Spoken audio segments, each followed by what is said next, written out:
Here. Martino. Genesi.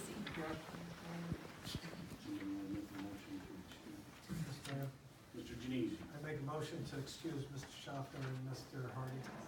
Any discussion on the motion? Can you all hear us back there? Ready? Genesi. Yes? Crawford. Yes. Hartung. Yes. Dyke. Yes. Martino. Yes. Okay. Very good. Next item on the agenda is approval of the minutes from the regular meeting of March 27th and the work session and regular meeting of April 10th, 2018. Mr. Dyke. I would like to make a motion to approve the minutes for March 27th, work session, and regular meeting of April 10th, 2018. Any discussion on the motion?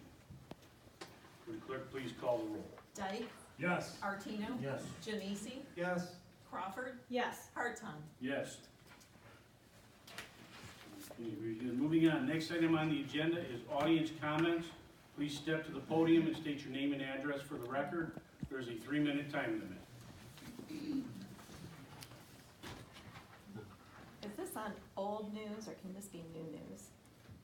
Is this on old news or can this be new news? This is just audience comments, Okay. yes. My name is Julie Spitzley of 125 Williams Street. I am a trained research scientist before I started my completely unrelated career. I studied dozens of research a week over the course of 3 years.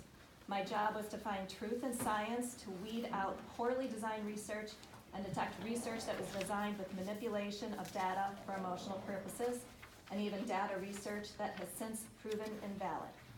I became quite good at it with my degree in exercise science, physiology, kinesiology, and gerontology. I earned the opportunity to perform research on the U.S. Olympic ski team and the Canadian national speed skating team, numerous NHL players, and also the opportunity to work with the aging population and cardiac rehab patients.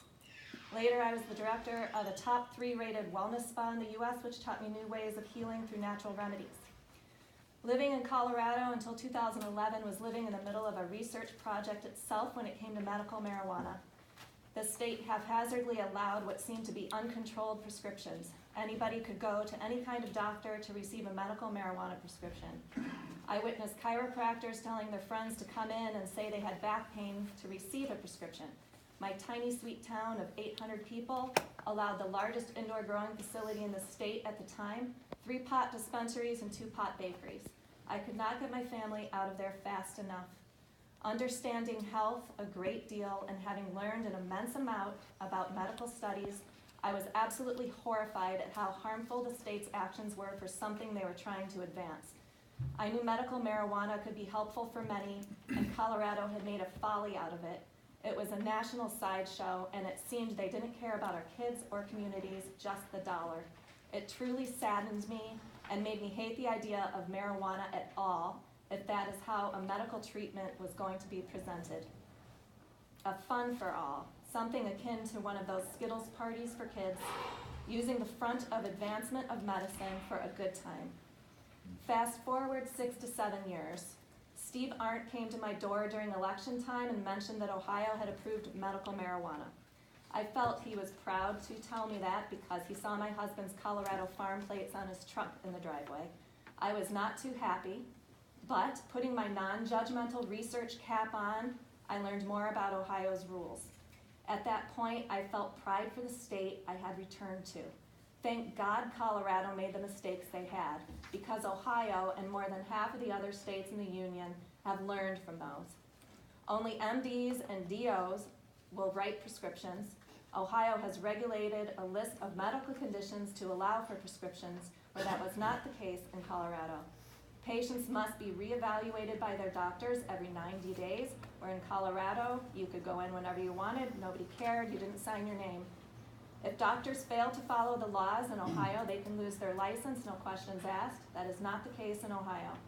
Patients will be on record with the Ohio RX, which is an official reporting system. Nobody in their right mind who is a drug addict wants to be on record with the government. I think it's awesome. We all know that no doctor wants to lose their license and livelihood. And again, also know that no illicit drug user wants to be on record with the government as a drug user. There are more regulations than that. some of the most stringent in the nation. However, the laws were created in the name of advancement of science and the health of its citizens. Anybody that is here today presenting facts on recreational pot is at the wrong discussion. Perhaps that discussion will be in the future, but in the discussion now, it is for finding help through prescriptions of a substance that is only starting to find its way into Western medicine. Okay, Ms. The- Ms. I have hate 2 to cut pages. you off, but you're over 4 minutes now. I know it's I have 2 pages. 2 pages, and I'll be done. 2 pages. I won't say Ms. anything Council, else. want to waive the 3-minute time? Yes. Thank you. Thank you Yes. very much. Very good, proceed. The research I have found that is both valid and relevant of our topic tonight is both fascinating and hopeful. It is research that started decades ago all around the world. Be wary of people reporting on research, as many times the reports are only half-truths. To correct an earlier report that someone gave on Dartmouth's study, youth pot increased in towns where dispensaries were opened. Correction is, youth recreational pot grew in towns where there were multiple recreational dispensaries. Let it be clear that Colorado has thousands of dispensaries and pot bakeries all over the state, unmonitored. They are recreational and have little to no oversight. Ohio will have 60 medical dispensaries and a great amount of regulation and oversight. The research I have found that is both valid and relevant to our topic tonight is both fascination and hopefulness. It is research that started decades ago all around the world because the U.S. has not approved any studies on illegal marijuana. Our research is fairly new. Again, thank you, Colorado, for making the mistakes we learned from, but also for opening the door that we can now research this. Here is a brief on science that is beyond worthy for this conversation. Our body has numerous receptors for different things throughout our bodies. That is the main target of the big pharma concept. They create chemicals and drugs that attach to these receptors to do certain things. One of the most dangerous drugs we all know is our famous opioid. The opioid was somewhat of a miracle when created because it could do something that nothing else could do. It could pass through the blood-brain barrier. In order to get to certain parts of the brains which controlled things like pain, tremors, and spasm, the central nervous system, a medication had to be able to pass through the protective barrier of our brain that God put in place as protection. Sifting through old research from around the world, Israel being a scientific cutting-edge country, I began to see a most beautiful, truthful science behind cannabis when properly dosed as God's natural way to heal the brain. The body actually has receptors called cannabinoid receptors, which are part of their own system called the endocannabinoid system. The system is what Big Pharma created the highly addictive opioid to attach to enter the brain and hit the pain centers to alleviate pain. However, God, through his good graces, has already given us the key to our own brain to heal it. While our body does produce its own cannabinoids that perfectly fit into cannabinoid receptors, we do lose these cannabinoids more and more with age and oxidative stress. These cannabinoids are what take nutrients to our brains.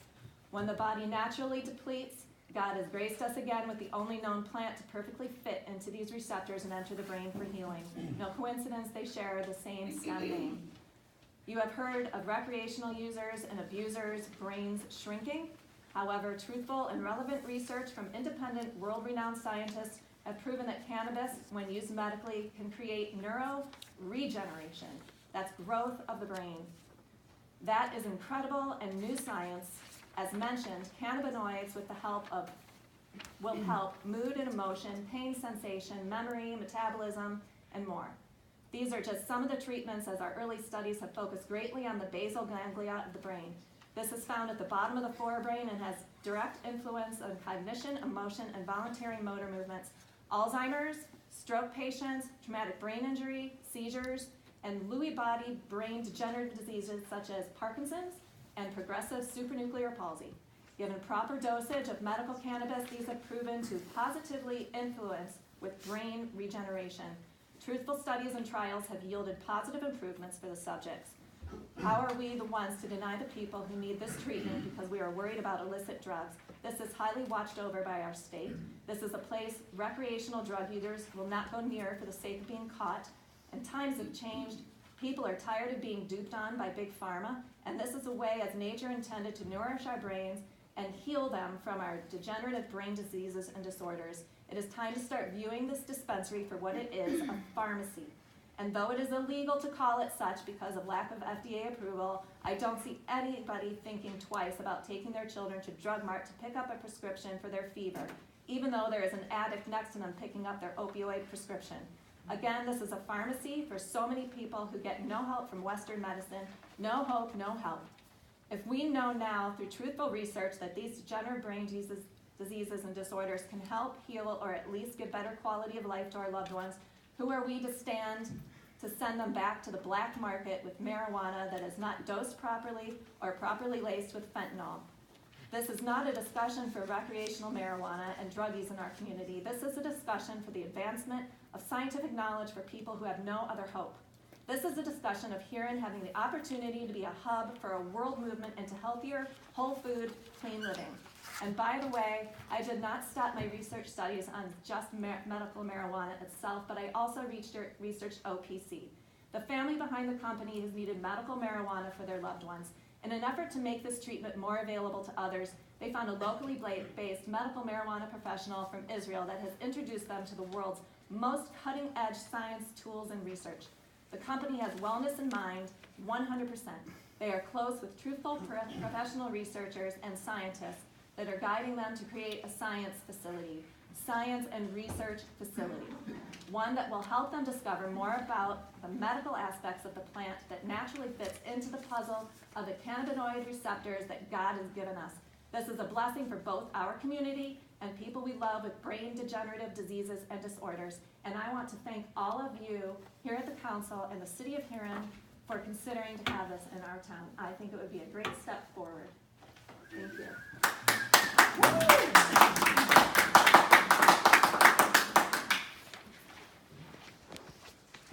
Anyone else?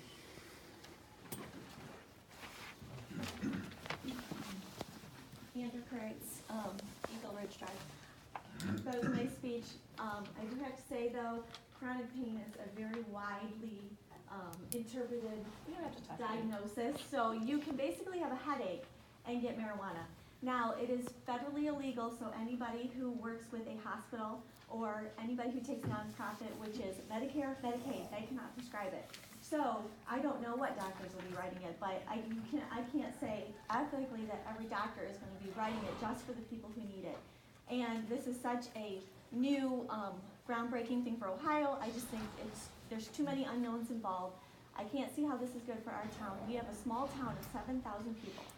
You know, the American Academy of Pediatrics have, they don't agree with it. Because they say it can increase the youth, it desensitizes the children from the dangers of marijuana. Having their school bus drive by a marijuana dispensary every day, what would stop them from thinking that using recreational marijuana is not safe too, because it's marijuana.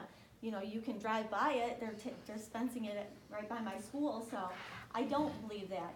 The American Academy of Pediatrics opposes it strongly, and they've reviewed it twice, and it is in their documentation, which I did put in my email that I presented with the council and heard back from a few of you. But, you know, for the kids, I don't think that this is the right move for us.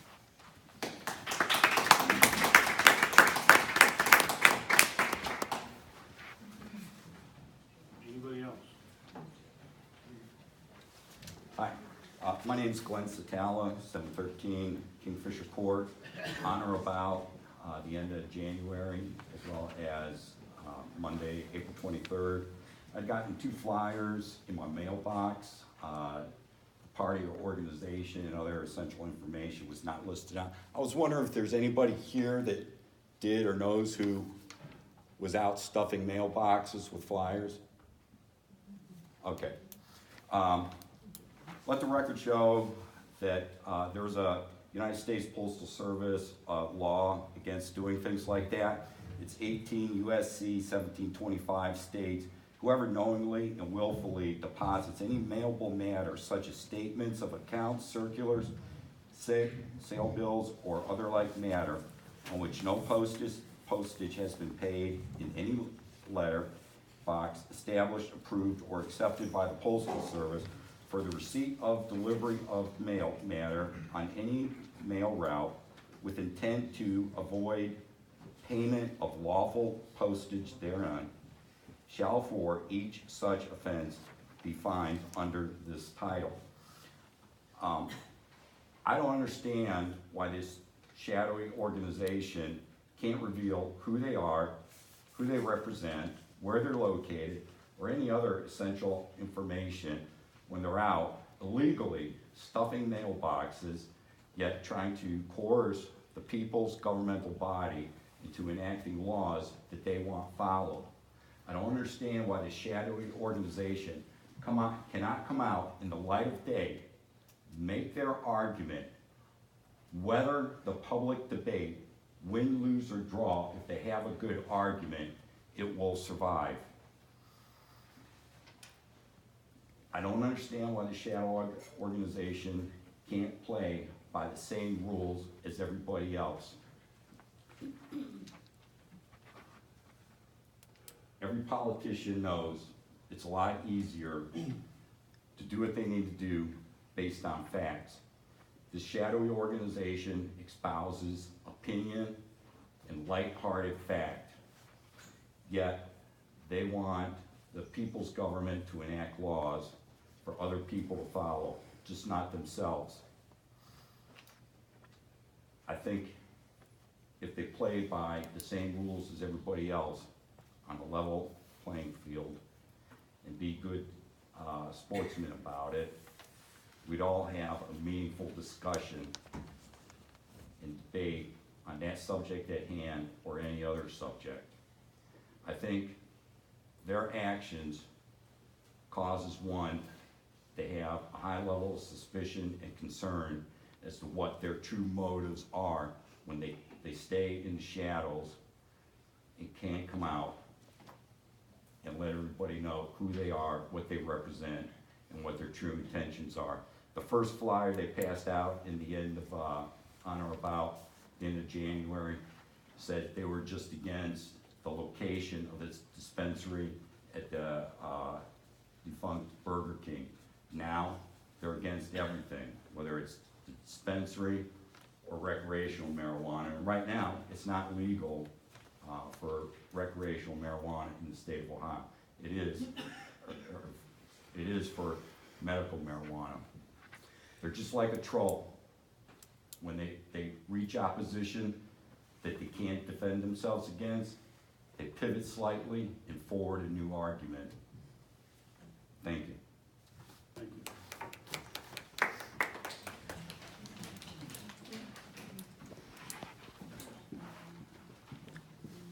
Beth Fisher, Ohio Street. I passed out the flyer in January. There's no organization. It's grassroots. It's people that have opinions and are trying to get word out. Let the record show Bev Fisher, 200 Ohio Street, is the one responsible for illegally passing out flyers into the mailboxes, violating U.S. Postal Service federal regulations.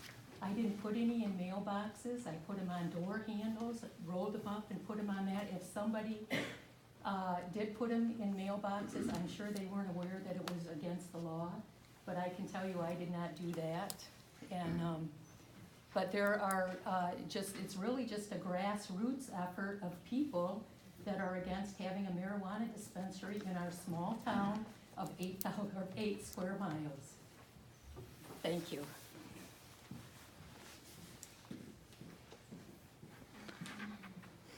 Anybody else? We'll move into. Yeah, Richard Nagley, Superior Drive. I'm an attorney. I have reviewed the Ohio law. I'm also familiar with the California and Colorado laws. As was previously stated, the Ohio law is very tight, very well written. I'm not quite sure why there's a discussion of recreational marijuana and the effects of recreational marijuana, where there's a law been passed in the state of Ohio, as in 30 other states.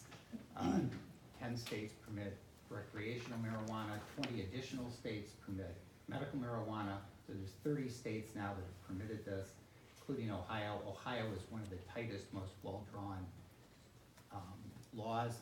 I do have some personal experience with it. My sister, who died of ovarian cancer last year in Colorado, had been treated with medical marijuana, and I can tell you it was a great relief for her with respect to her chemo. So I've seen the effects of that. I know other people with Crohn's who have had it and are anxiously waiting for these facilities to be open in Ohio. So again, I'm not quite sure what all the discussion about the scare tactics with respect to recreational marijuana. This isn't a discussion about recreational marijuana. It's a discussion about very tightly organized and controlled medical cannabis in the state of Ohio. So anything beyond that, I'm not quite sure what the discussion is about. Thank you.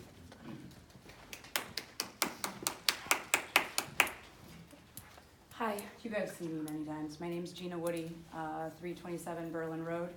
In regards to the pharmacy, acting as a pharmacy, thank you for making that point. Because operating here in the city of Huron right now is a Suboxone clinic that provides Suboxone to heroin users within the community. Suboxone is a synthetic form of heroin. I don't hear anybody in this room raising their arm and being up in arms about a Suboxone clinic that is legally operating within this community. I don't hear anybody upset about that. Sorry. Direct the comments to us. Thank you. That operates as a pharmacy, from my understanding. The Suboxone clinic provides Suboxone to heroin addicts trying to get off of heroin. So if a Suboxone clinic is operating as a pharmacy in this community and nobody really seems to be concerned about it, what is the big hoopla about a medical cannabis dispensary providing cannabis to patients that are legally allowed under the state of Ohio's law to access that medication? My other point is the Suboxone clinic here in Huron does not have any kind of security measures put in place to protect the businesses, which I think Ms. Crawford, her lawyer's office is right next door to the Suboxone clinic. And they have no security protecting her office from having heroin addicts going to get their medication from being able to break into her facility. They have no protection around that area to ensure that the citizens that reside or work or operate within that area are protected. Now, we all were at the meeting that OPC put on in regards to the amount of security that this dispensary will have and the amount of security that the grow facility and processing plant will have. The dispensary will have a 24-hour-a-day, 7-day-a-week live stream video feed to the local police department, meaning our local police can look at any time inside of that facility and see who is going in and out, see what is going on inside, see what is happening on the outside of the facility. That is not happening in regards to the Suboxone clinic here in Huron. Not only that, but the cannabis dispensary will be built with the same stipulations as maximum security prisons have.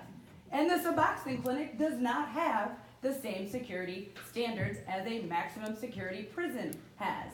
So, if this community is perfectly acceptable with having a Suboxone clinic operating within our community with no safety, with no police access within inside of the facility or outside of the facility, what is everybody's big hoopla about a medical cannabis dispensary? We are not talking recreational, we are talking medicine. This dispensary will operate better and safer than the Suboxone clinic that is already operating legally within this community.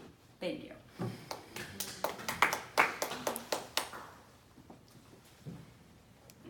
Yeah, I'm not sure the discussion is about medical marijuana or about whether you're for it or against it. The discussion is, by the way, if you pay taxes for 50 years in the community, you ought to be told what's going into your community before they're breaking ground, before they've issued licenses. If this council cared about its constituents at all, we would have known about this long ago. I've said it over and over again. These discussions should have been taken care of a year ago before they broke ground, okay? Before you guys have stalled all kinds of votes. If this OPC is such a great company, where are they? I think you guys are getting hung out to dry all right. I don't see them anywhere. They give us one introduction, and by the way, this is a nice little setup, okay? You know somebody's coming to talk, so you're going to have your people come in and talk. I know you're not going to listen. I know you're going to go off into the sunset and do your thing. If you think that a taxpayer in this town should find out about something like this after the fact, you guys ought to walk today. It's not about whether we believe or we don't believe. It's about having a say in our community. I don't care who's for it. I don't care who's against it. We ought to have a say before you guys pull this on us. That's the bottom line. Everybody has a little something they can gain from it, I'm sure. Go ahead and gain from it. You better be right with what you're doing.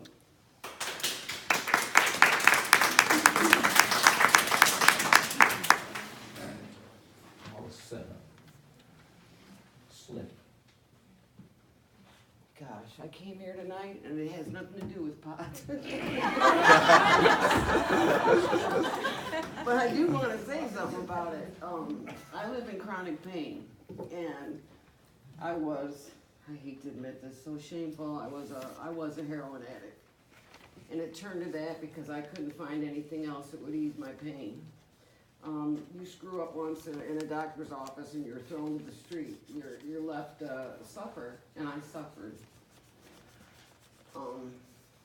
You really don't know unless you go through suffering what it's like. It's, you're right about the Suboxone and all that, but I don't know if they give it out there. I think you have to go to the pharmacy to get that. You get the script and you go. But it saved my life. But it wasn't just the pill itself, it's meetings and everything else. You have to make a whole effort to change your life. And he's right about letting the people know, the community know, about what's going on, instead of, having somebody jump out of the bushes from you. I came in here, and I don't even want to talk about what I was going to complain about, because I didn't know this was going on. So I'll wait till the next meeting. And with that, I'm gonna go. Thank you.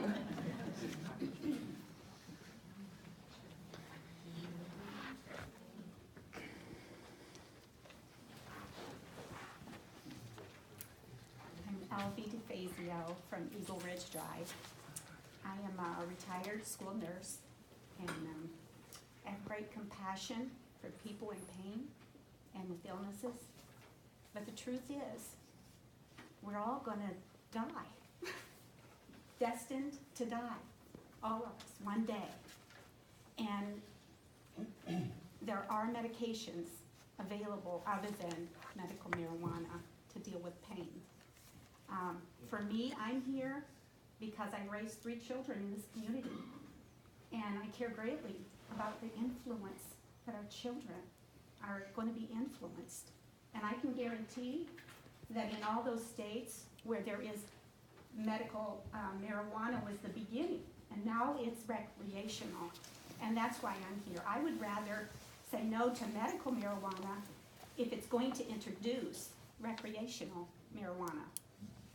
I love our children, I love this community, and I know that they will be influenced by our choices. Thank you.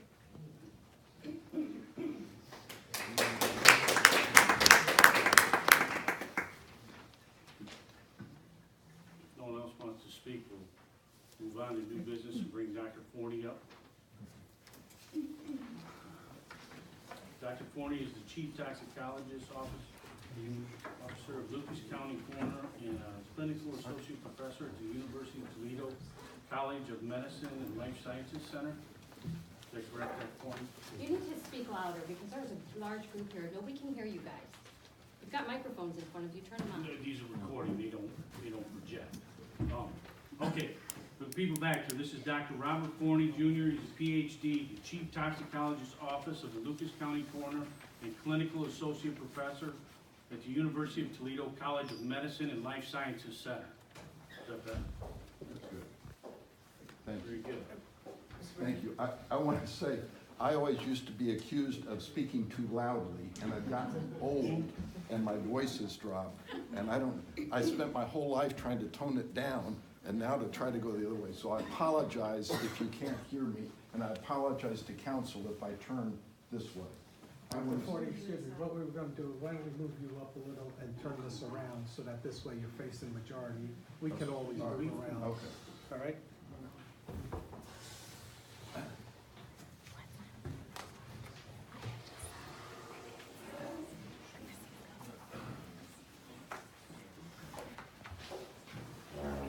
I want to start by thanking you all.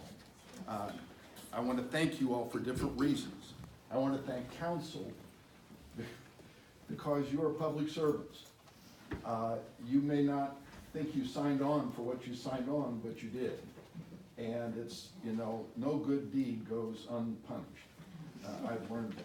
I am not a politician for a good reason. I like politicians. I work with a politician, but I'm not a politician. I'm a scientist. Everybody thinks that we're on the side of the prosecution. And actually, very often we are, because the prosecution calls us. But I am as enthusiastic for the defense. I work for the people of Northwest Ohio and Southeastern Michigan. My salary is paid by Lucas County, but we serve 19 counties in Northwest Ohio, including Huron, and 2 counties in Southeastern Michigan. And I serve the people there, not because I'm any big deal, but because that's my job. My dad was a toxicologist. I grew up in an era, I had a sister. Girls spent time with their moms, boys spent time with their dads. I spent time with my dad. And I was 5 when I decided to be a toxicologist. I am now almost 73. So I have a lengthy career in research and publication in academia. I don't know anything about exercise science. I do know about gerontology. I live with it every day.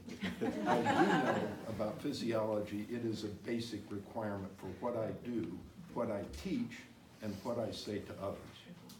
So I want to thank you all because you are interested in this community. And that means both those of you who are in favor of this company and those of you who are opposed to it. So hear me, honestly, I don't have a dog in this show. Right? I come to you as a toxicologist. When I vote, I then have opinions, and my wife and I discuss them. But I leave my politics at home. I do not bring it to work. So thank you, all of you. Thank you for your passion, both sides. I agree with it, okay? So, having that, I have to say that because you all think that I'm representing something, and what I'd like to do is represent truth as I understand it, which doesn't mean that there aren't other truths that I don't know, or that some of the things that I know will be different in the future. They may be, right? So this is what I do. Okay, so I have concerns about medical marijuana. Hear me, I did not say I have concerns about OCP. I don't know OCP. I got a call from their attorney yesterday. He seemed very nice. We had a little chat. That's all I know about OCP. So this is not for OCP. This is not against OCP. This is concerns I have as a not as a citizen, not as a father, but as a toxicologist about marijuana. Please hear me. Please interrupt with questions. I'm going to try to be quick, but I'm also going to try to be detailed.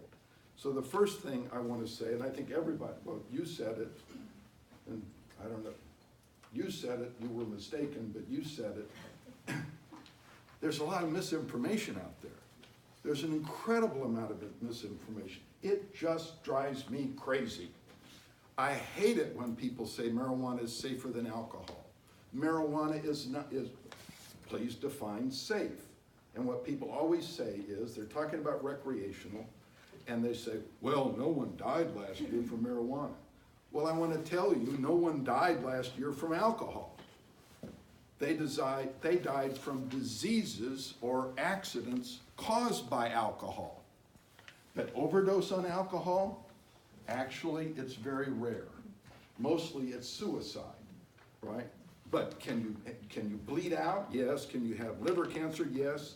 So to say marijuana is safe, you have to talk about dose. Hear me, dose. This is brand new. This was first discovered in the 16th century. And the very famous statement is this: all substances are poisons. There is not a single substance that is not a poison. The dose differentiates between a poison and a remedy. This was a man who was introducing arsenic and mercury to treat syphilis.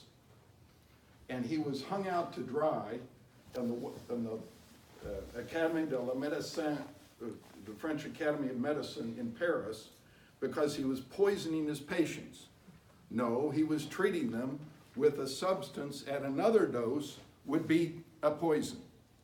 Okay, so then we have to say, well, what is the dose? Well, the first problem is marijuana has 500 chemicals. 500! What's the dose of each of those 500 chemicals? You may not have noticed, but when you go to the pharmacy, you get individual chemicals. If you go to a health food store, you may get whatever. But doctors don't prescribe plants.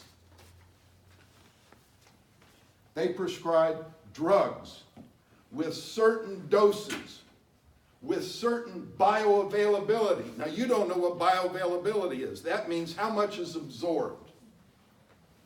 So how much is absorbed? Okay, so we got THC and we got CBD, but there's 115 other cannabinoids. So medical marijuana is not recreational. She's absolutely right. And Ohio law is tight, absolutely right. There's no question that that is true. But that doesn't alter the fact that medical marijuana is a popular term. It is not a scientific term. It just galls me when people, it's like saying medical Jack Daniels. What? Only Jack Daniels has water and alcohol, not 500 different chemicals. Yes, ma'am? I just have a quick question. Don't 25% of the medications that our doctors prescribe, aren't most of those derived from plant-based? Yes. Okay. Yes. And actually, a lot of them came from China. The Chinese medicine in Egypt are probably the ones that go back into antiquity. And what we've learned is what they were giving by giving animal and plant origin things that had hundreds of things in them, that we could get rid of, wait for it, toxicity by getting rid of things that were not helping and purifying the things that were helping. I asked the attorney, I said, this is wonderful. Are you going to begin supplying CBD to the commercial market? There's going to be a big demand for it. CBD probably is a very important chemical. And medical marijuana has, it is said, and by regulation, has more CBD than it does THC. But what about everything else? What about the route of exposure?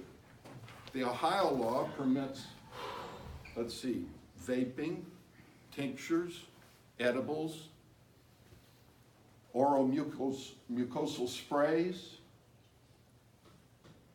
What is the bioavailability of each of the 500 chemicals, or are there only 400 in medical marijuana by each of those different routes? One of the things about big pharmaceutical that is like big weed is that they have to say how much is absorbed. It's not how much you take orally, it's how much actually gets into the bloodstream. For example, if you take an iron pill, most of it goes out in the poop because the bioavailability is crummy, right? And so for toxic, my dad used to say, man is a donut. First time I had a car date, we used to have chaperones because men used to know what it was like to be a teenage boy and what they wanted. And when you go to pick up a teenage girl, they go, we're gonna need a chaperone. And so my dad, first time I had a car date without a chaperone, my dad said, now tonight when you get home, you're gonna wanna kiss that young lady. And when you do, I just want you to remember, you're sucking on the end of a long tube, and I want you to know what the other end of that, remember what the other end of that tube is filled with. So unless there's toxicity in the GI tract, my dad was really something. Unless something is toxic to the GI tract, which, for example, ibuprofen or Advil or, naproxen, aspirin, they are actually irritating the GI tract, and you may be told, well, you better take that with some food or whatever. For it to be toxic inside the body, it's got to be absorbed inside the body. So what's the dose? What's the dose? 10 milligrams? What's 10 milligrams? Is that plant material? Is that tincture? Liquid? Is that oral mucosal spray? How much CBD gets in? And is CBD getting in the same way that THC is, or the other 113 cannabinoids, or terpenes, or amino acids, or phenols? Because this is not, please don't blame OCP, whatever you think about this. OCP did not create our culture. They did not create the term medical marijuana, I don't think, unless some of you folks were there, 50 years ago, when we started talking about medical marijuana. See, what's happened is people think it's safe. And now I'm not talking about medical marijuana, I'm just talking about marijuana. They think it's safe. Alcohol's dangerous, it kills people. Marijuana's safe. Last year, 500,000 Americans died from cigarette smoking. And most of the people, not medical, most of the Ohio law does not permit smoking. Most of the people using marijuana smoke marijuana. And since 2016, when this bill came in, and actually a few months before that, the number of cases that we have with positive marijuana has shot up. And the number of high school kids smoking marijuana, even though it's not legalized, has shot up. And this has happened nationwide because now everybody knows it's safe. After all, it's a medicine. This really bothers me. We're becoming idiots. So I have concerns about dosing. What method is being used? This is not about OCP. This is about dosing. Would somebody do a study of dosing by different methods and have a large cohort and have controls and publish it in a peer-reviewed journal? That would be nice. There are some clinical trials. There are some case reports. But this needs to be done. How about the variability in concentrations of all these different drugs, THC, CBD, but all the other ones? There's actually 2 other cannabinoids that might have promise. What's the concentrate? What are those what are the things going along with the CBD that everybody talks about, with other things? How about what's the difference between a naive user and a veteran user? I think that's in the law. There's a difference. Veteran users are to have a 6-day listen, receptor holiday. What? What? Who writes this stuff? A receptor holiday? Well, we talk about drug holidays. I mean, that's part of jargon, right? You take drugs and then you stop taking them, and that's sort of a holiday. But a receptor holiday? Does that mean that the receptor doesn't have the drug on it anymore for 6 days if you're a veteran user? What's a veteran user? Is that someone who's used since junior high? Is that someone who uses one joint a day and it's not medical, it's high THC weed being smoked? Is it 4 times a day? Is it medical marijuana for 6 weeks? Medical marijuana for 6 years? What is it?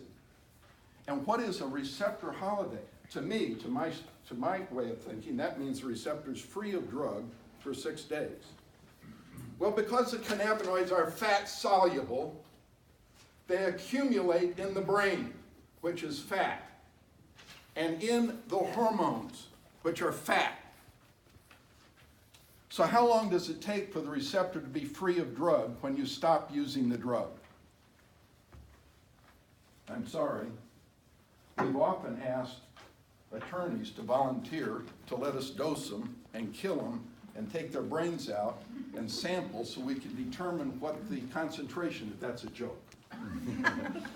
They'd like to use toxicologists for the same purpose, and we don't volunteer either. But the point is, we don't know. We don't know. Now, there's some radio labeled studies, but, you know, and then you scan brains and do things like that. But it's clear that in 6 days, the receptor is not clear of the drug. So what does that mean? See, alcohol leaves the body rapidly. Why? Because it's water soluble. Marijuana's not, so it doesn't leave the body rapidly. I'm not saying this is a bad thing. I'm saying this is a thing.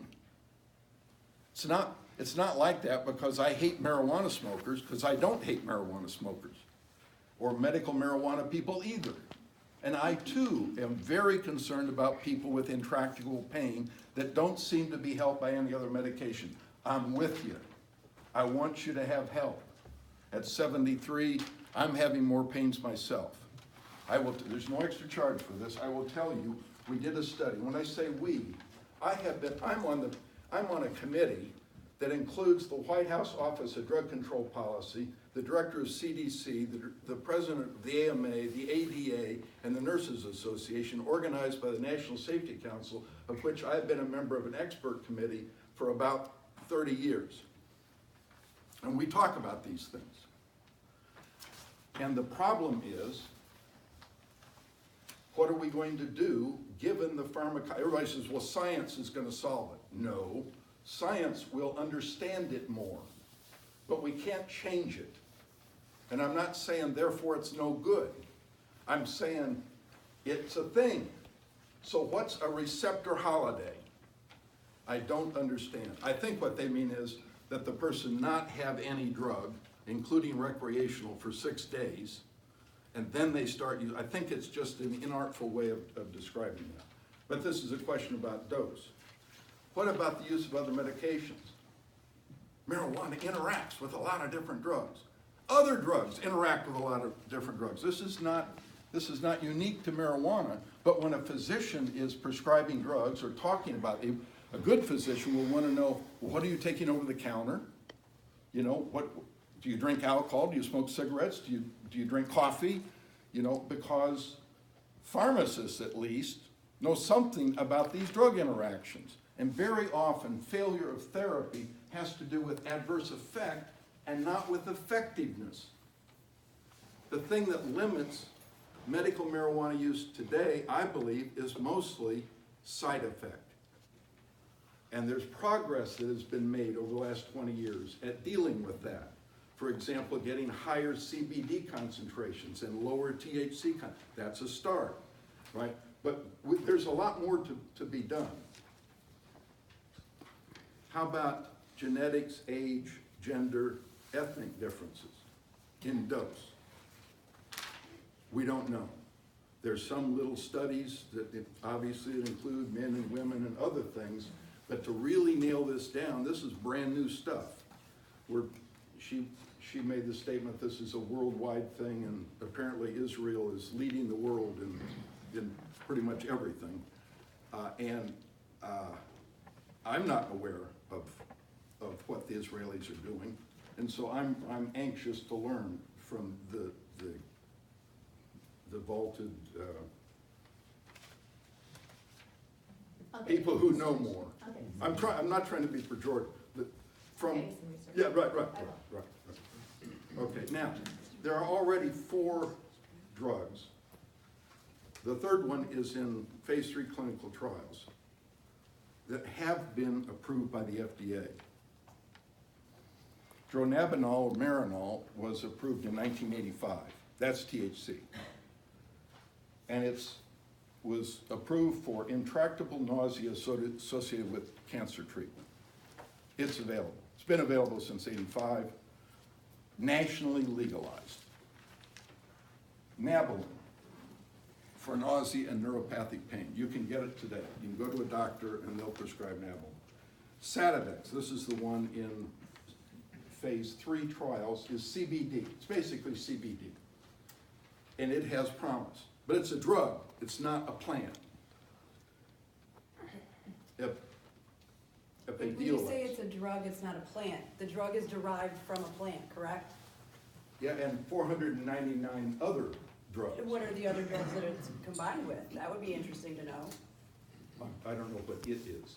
If the drug that you just mentioned is derived from a plant, and it's Yeah, a it's drug, derived from it's not a marijuana. plant. It's derived from Okay. marijuana. Is it derived or recreated to be like marijuana? That's, yeah, Yes, good point. right, yeah, well, they synthesize the chemicals or they extract the chemicals. Synthesized, Right. it's not from the plant. Right. But I mean, that really doesn't matter. It really doesn't matter. I'd like to correct you on Suboxone. Suboxone is buprenorphine and naloxone. Buprenorphine is an opioid, but it is what we call a partial agonist. Agonist means it makes it work. Partial means it doesn't make it completely work. Naloxone is a blocker. It blocks it being used. The way this helps people get off is it reduces their craving by occupying the opiate receptor, of which there are 4, and yet only partially stimulating it, agonizing it, and then blocking it with naloxone. Theoretically, so you can't overdose with Suboxone, because the naloxone is there. The more you take of the buprenorphine, the more you take of the naloxone. We don't really see Suboxone overdoses.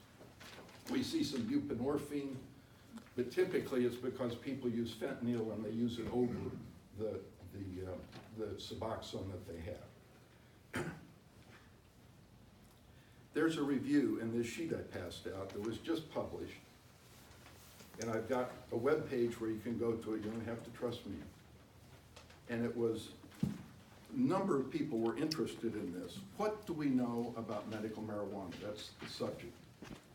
And this was done by CDC, Centers for Disease Control, NIH, National Institutes of Health, National Institutes of Drug Abuse, that's NIDA, National Highway Traffic Safety Association, because people drive and they're in the workplace, that's NHTSA, the National Cancer Institute, the Food and Drug Administration, the Arizona Department of Health Service, the Colorado Health Authority, the Oregon Health Authority, the Washington State Department of Health, and Alaska Mental Health Trust Authority.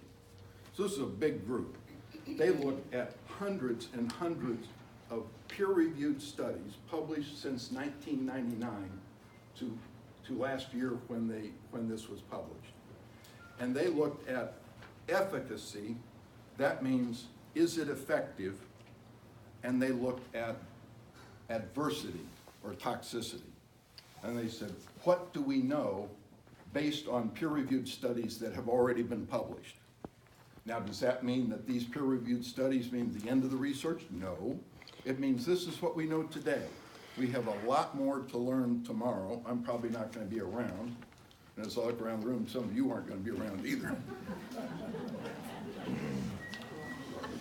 Would you like me to stop? I have more to say. If I could have a glass of water, it would be helpful. Okay, so I have serious concerns about exaggerations in efficacy and in adverse effects based on scientific research. And I'd like to take these one at a time. First of all, efficacy. And you have this in your sheet. So I'm not trying to just read these paragraphs. If you want to know more, you can look at the sheet. Okay. What they found was there was conclusive and substantial evidence that cannabis, as studied, and there's all different kinds of studies, all different kinds of cannabis, we're lumping this together, is effective. Conclusive evidence it is effective to treat chronic pain in adults as an antiemetic, that is anti-nausea, anti-emesis, in chemotherapy, and improving patient-reported multiple sclerosis spasticity symptoms. It's important patient-reported, not that patients are liars, but it's not the same thing as a double-blind scientific observer that something is or is not. And a lot of these studies are really weak because clinical studies are hard to do because they're done in living people who have all kinds of different stuff going on. And some of that stuff affects the outcome and makes something look like it's effective that's not, or makes something look like it's not effective when it might be. You understand? That's why we don't allow blogs to determine the practice of medicine, but we have peer-reviewed journals, and we have an FDA, and we have a medical board, and a pharmaceutical board, or the pharmacy board, etc. Yeah, thank you. I'm yelling too much. Okay, thank you. Limited evidence for increasing appetite, decreasing weight loss associated with HIV/AIDS, improving clinically measured multiple sclerosis spasticity symptoms. In other words, when it's patient-reported, there's conclusive evidence. When it's clinically reported, there's some evidence, but it's limited. Improving anxiety symptoms in those with social anxiety disorders, improving symptoms of post-traumatic stress disorder or traumatic brain. Some evidence, but it's limited. There's no evidence for the treatment of cancer-related anorexia, lack of appetite, treating symptoms of irritable bowel syndrome, epilepsy,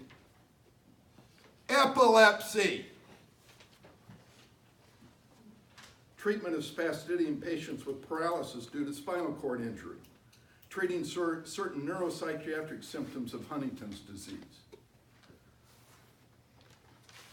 Are some of these things, maybe, can we make them efficacious by changing the formulation, by getting rid of some of the bad stuff from the plant and isolating some of the pure stuff? I think maybe. I want to tell you, this is really, listen to me. If you're for or against, listen to this. I'm sorry, I forget who was talking about this. Maybe you were. And I don't mean to insult. Please. The cannabinoid receptors are a wonder. They are a wonder. And it hasn't been that long since we first isolated them. You know, all drugs work because God gave us something. Every drug mimics something in the body. They don't create something new in the body. There's something that's already there, and what the drug does is to attenuate it, right? And so, this is silly, I'm sorry. Am I boring you? Okay. You know a light switch? If you don't know how a light switch works, you know, here comes the hot wire. The electricity we paid for is coming on a wire, and there's a box, and it's got a gap. And then the cold wire is going that direction, right? And it's hooked up to a lamp, or to charge an iPad or something. Okay, you know. Anyway, the way the switch works, you throw the switch, and a conductor goes across, and now the electricity shoots. Okay, that's the way our brains are. The nervous system. You got nerves, and they're these gaps. We don't call them switches. We call them a synapse. So get to charge the big bucks if you use words like that. So anyway, just a gap, right? And we call the hot part, here comes the electricity, we call that pre-synaptic. Here's the cold one. We call that post-synaptic. So what happens is we have a thought, I want to move my arm. Electricity, real electricity goes down through a nerve from my brain. It goes to the muscles in my arm, and one of those acetylcholine is released, and it floats from the presynaptic to the postsynaptic. This nerve fires and my muscle moves. Isn't that amazing? And then the acetylcholine gets sucked back up or gets destroyed. Okay, presynaptic. The cannabinoid receptors are postsynaptic. Which What? helps in supranuclear palsy. Yeah. Okay. What? Yeah. My point. Right. No, this is wonderful. What? Yeah. What? How can it be postsynaptic? Really, I mean, that puzzled us when this was first discovered. Because the currents come in here, and the endocannabinoid, which is not THC, but THC and CBD are enough like it that they can fake out the receptor. Okay. It comes from the cold side over here, but what signals it to go over there? Well, I got a weasel word, calcium channels. It's calcium flow. Yeah, but what's that? How does it do that? And then it comes over here. So the cannabinoid comes retrograde across the switch and hits the receptor over here. Well, I mean, you know, medicine for 100 years has been dealing with presynaptic receptors. Now we got postsynaptic receptor, or we got postsynaptic transmitter, presynaptic receptor. The receptors are mostly that we've identified have been postsynaptic, right? And so there's a lot of opportunity for research in this, and it's going on. This is being researched, right? So to say, is marijuana unusual? Yeah, it is, but it's a plant. You know, It's not a chemical. That's the. Oh, it has chemicals. I mean, I just It want to know has what your point is. chemicals. Just what's your point? It's Yeah, like what is it's- the point What's of the point of you keep synthesized putting out that versus it's a plant? I don't understand why. 500 that's a problem. chemicals versus 1 or 2 chemicals. Which is the perfect point because you are supporting OPC right here because they are a research facility and that's what they want to do is isolate all of these different things to treat different problems. And the postsynaptic transmitters, that helps things like progressive supranuclear palsy where That's- you think you're doing things and it doesn't get from presynaptic to postsynaptic. So this is all very important research that Hasn't OPC been will do. proven yet. I know, that's what they're for. Right. A research facility. Hasn't been proven yet. A research. See, and this is, I started out. and Actually, start- I have information because my Yeah, father there's has it. information. No, my father Not- has it. It's okay. provable. Right. There's lots of information. Listen, there's lots of information. And some of it pans out and some of it doesn't. Don't get discouraged or encouraged.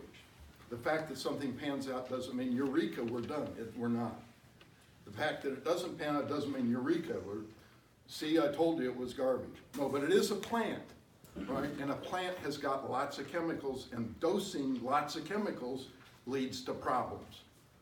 Yes. Dr. Forney, I know you have some familiarity with the statutory scheme that makes up the medical marijuana licensing and this whole process that's going on in Ohio. I have some familiarity. I'm not an attorney, and Is there any medical research of any scientific value that will be happening at a dispensary the way that this is set up under the law? I doubt it. There's none, is Right, there? I And is doubt there any at a grow facility? No. No, and is there any at a processing facility? So right now, those are the 3 licenses that OPC has sought in this town, and there's not a single amount of medical research being done at any of those 3. They're just there, ma'am, nobody interrupted you, please don't interrupt me. They're just there to make money. Let's cut the crap about what OPC's in this community for.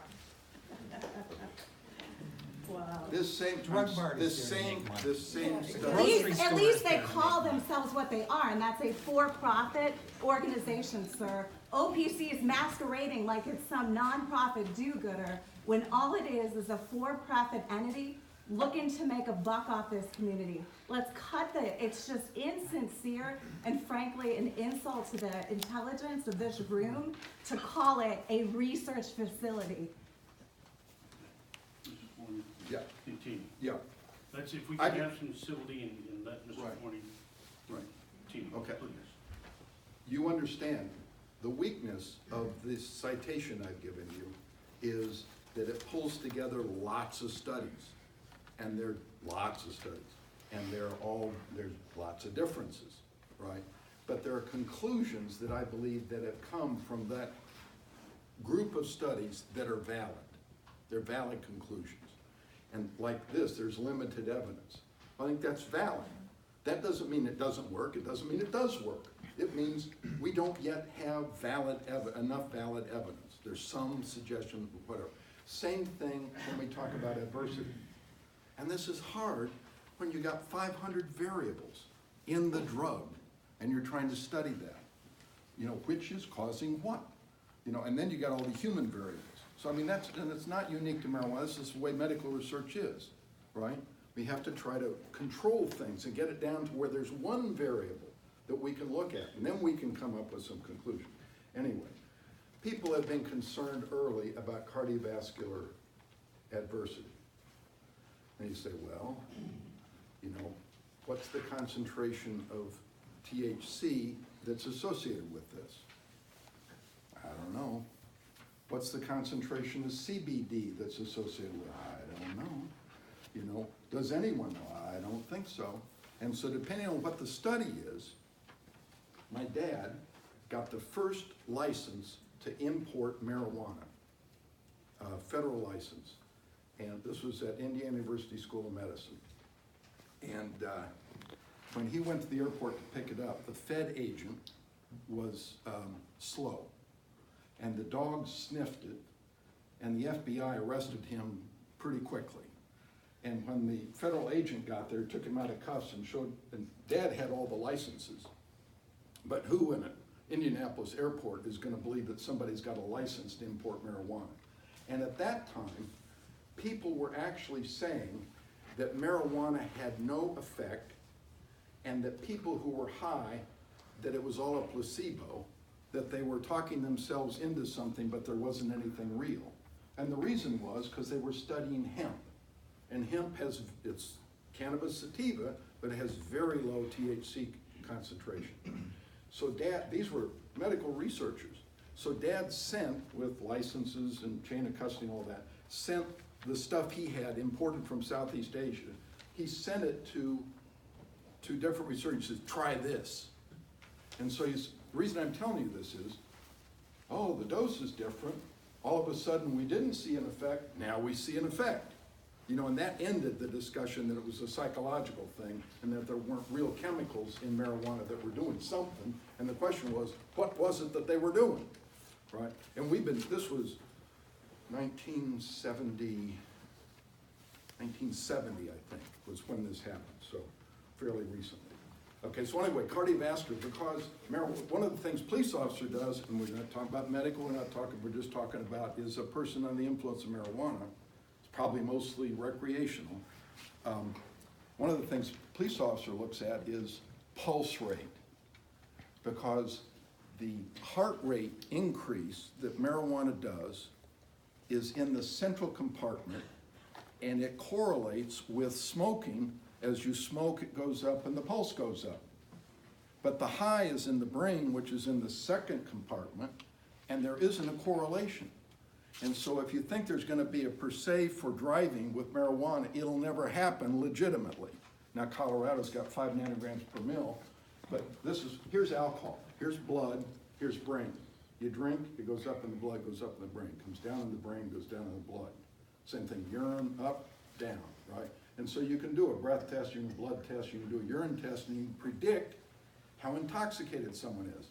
Here's marijuana. You eat it, you spray it in your mouth, whatever, it goes up in the blood. And it comes down in the blood and it goes up in the brain. Because it's eliminated from the body very, very slowly, the cannabinoids. But it distributes out of the blood into the brain. So that's the way it is. Science will never solve that. And so when you say 5 nanograms per mil, there's a lot of people that have 0 nanograms per mil that are under the influence. Well, law enforcement's got a challenge figuring out how to do this.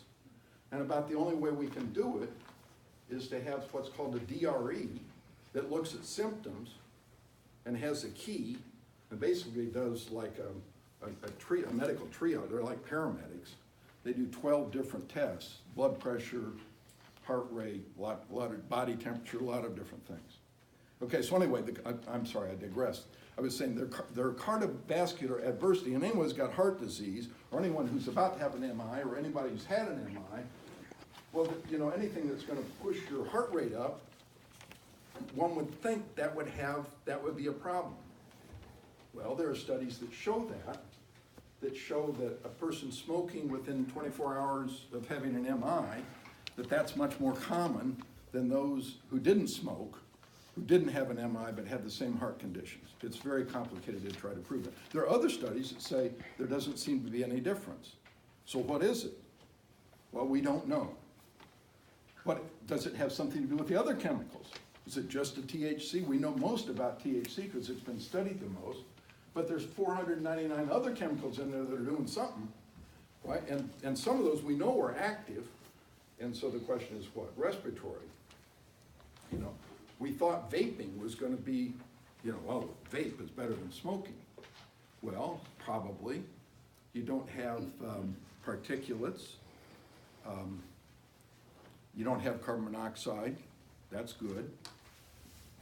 But it turns out that depending on how you vape and which vapor you use, you actually do get some carbon monoxide, and that the changes in the lung mucosa are evident in vaping as they are in not vaping. And so right now, vaping everybody was, oh yeah, let's vape.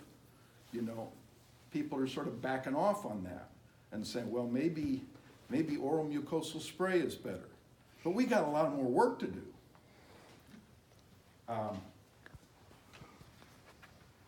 Addictive potential. Now this has been argued. Addiction is kind of an odd word.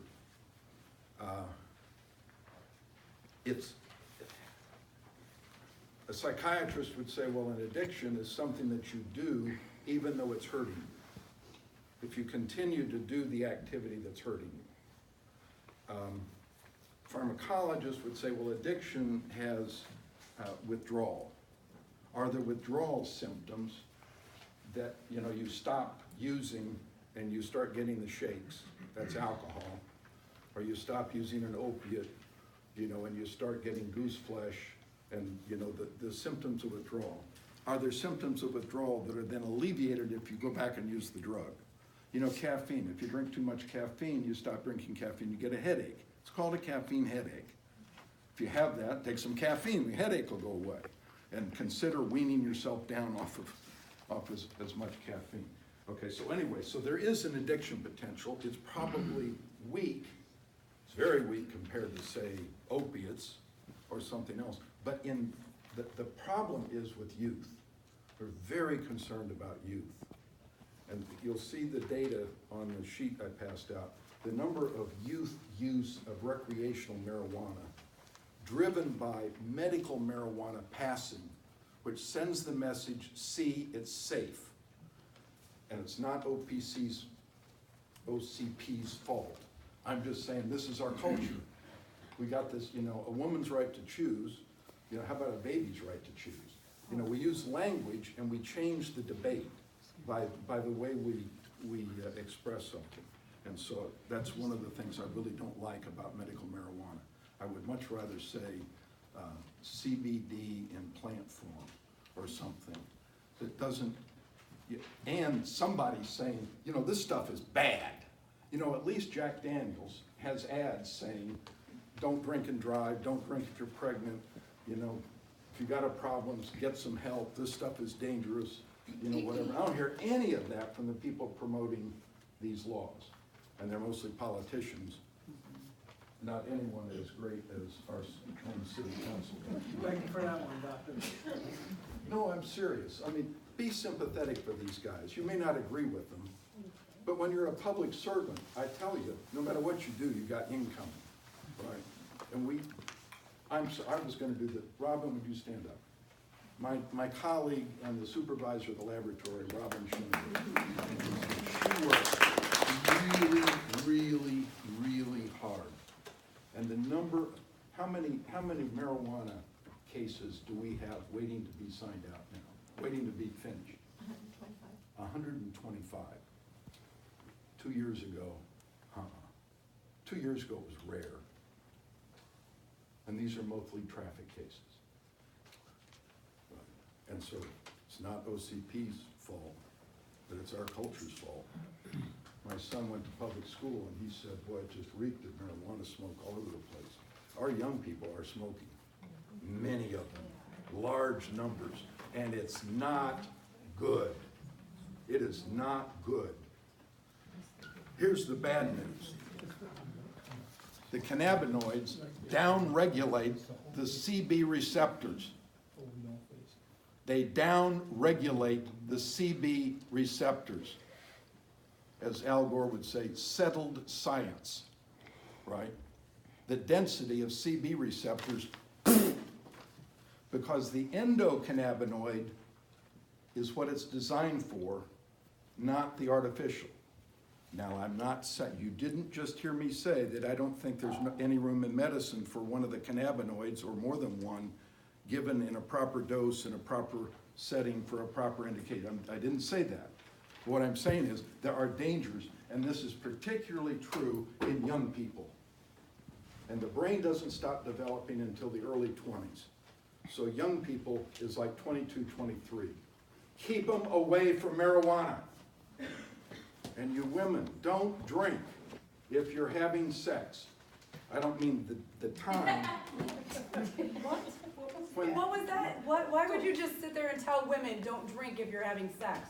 What was the point of that statement at all? Because fetal alcohol syndrome. My wife. You didn't mention pregnancy at all. You just said women don't drink if you're having sex. If you will allow me, I'd like to defend it. There are these things that affect babies, that affect young people. And I know most of us want to protect our young people. What I'm saying is, my wife, who is a hospital pharmacist, and myself, who have studied these things and know about these things, not just with alcohol, but with drugs, we got married, and when we were of childbearing age, we did not drink even one drink, and it was like 15 years, until the possibility of pregnancy was no longer there. And then we started drinking again, right, in moderation. And I'm just saying, these are reasonable steps for people who know. Most Americans don't want to know. They just want to do, right? And that's the problem. We have a huge misinformation thing, and it's not just about marijuana, it's across the board. Okay, mental health, anxiety. Induces anxiety in naive users. If anybody works in an ER, you know this. We see these patients all the time. Anxiety is also associated with withdrawal. And you say, this is recreational? Yeah, this is recreational. There haven't been that many studies with medical marijuana. Medical marijuana is just new to Ohio, for example, and it's not until the end of this year that it actually goes into practice. The bill was 16, but it's 18. It's later in 18 that it actually, comes online. So we'll see. Depression. Although there's claims that marijuana alleviates depression, it causes depression. And the mechanism is different. There's CB receptors instead of GABA receptors. But alcohol alleviates depression. Most people who are alcoholics drink because they're not feeling real good, and alcohol makes them feel better. But alcohol also increases the depression. And people who've never been depressed, who have alcohol problems, will get depression. And one of the bad things about these intoxicants, and that's not unique to marijuana, anything that is intoxicating, if there's a high associated, think opiates, think Xanax, any of these things that alleviate stress and depression also cause it. Because what we're doing is we're manipulating the brain's ability to handle stress. And we're putting a chemical into it, a drug into it, rather than a coping mechanism. And I'm not saying that I think that people shouldn't have antidepressants. I have a son who takes antidepressants daily, and I thank God for it. I'm just saying we need to be aware of these things and therefore proceed cautiously. psychosis. Did you know among young people who use marijuana, there is a huge increase in schizophrenia and psychotic reactions? And this is a real, and one of the things about CBD, one of the researchers is that it may be able to reverse this or prevent it. And so if you've got CBD rather than THC, I'm much more in favor of CBD. But that's not to say that CBD doesn't have any, we just don't know. We need to have studies where we're looking at side effects, and that's what's going on in these clinical trials. Impairment, we've already talked about impairment. So I'm going to conclude with this. I'm down at the bottom of the back of the page. Other concerns. I'm really concerned that there's a lack of an adequate education and training across the board. I'm sorry, healthcare professionals, most, unless they've taken an interest in this, most are too busy doing what they do. They just don't have time to be up to speed on this. I talk to people about elimination half-lives, and I have to tell you, most physicians, yeah, they heard that in medical school, but they really don't understand it. What they do understand are dosing recommendations.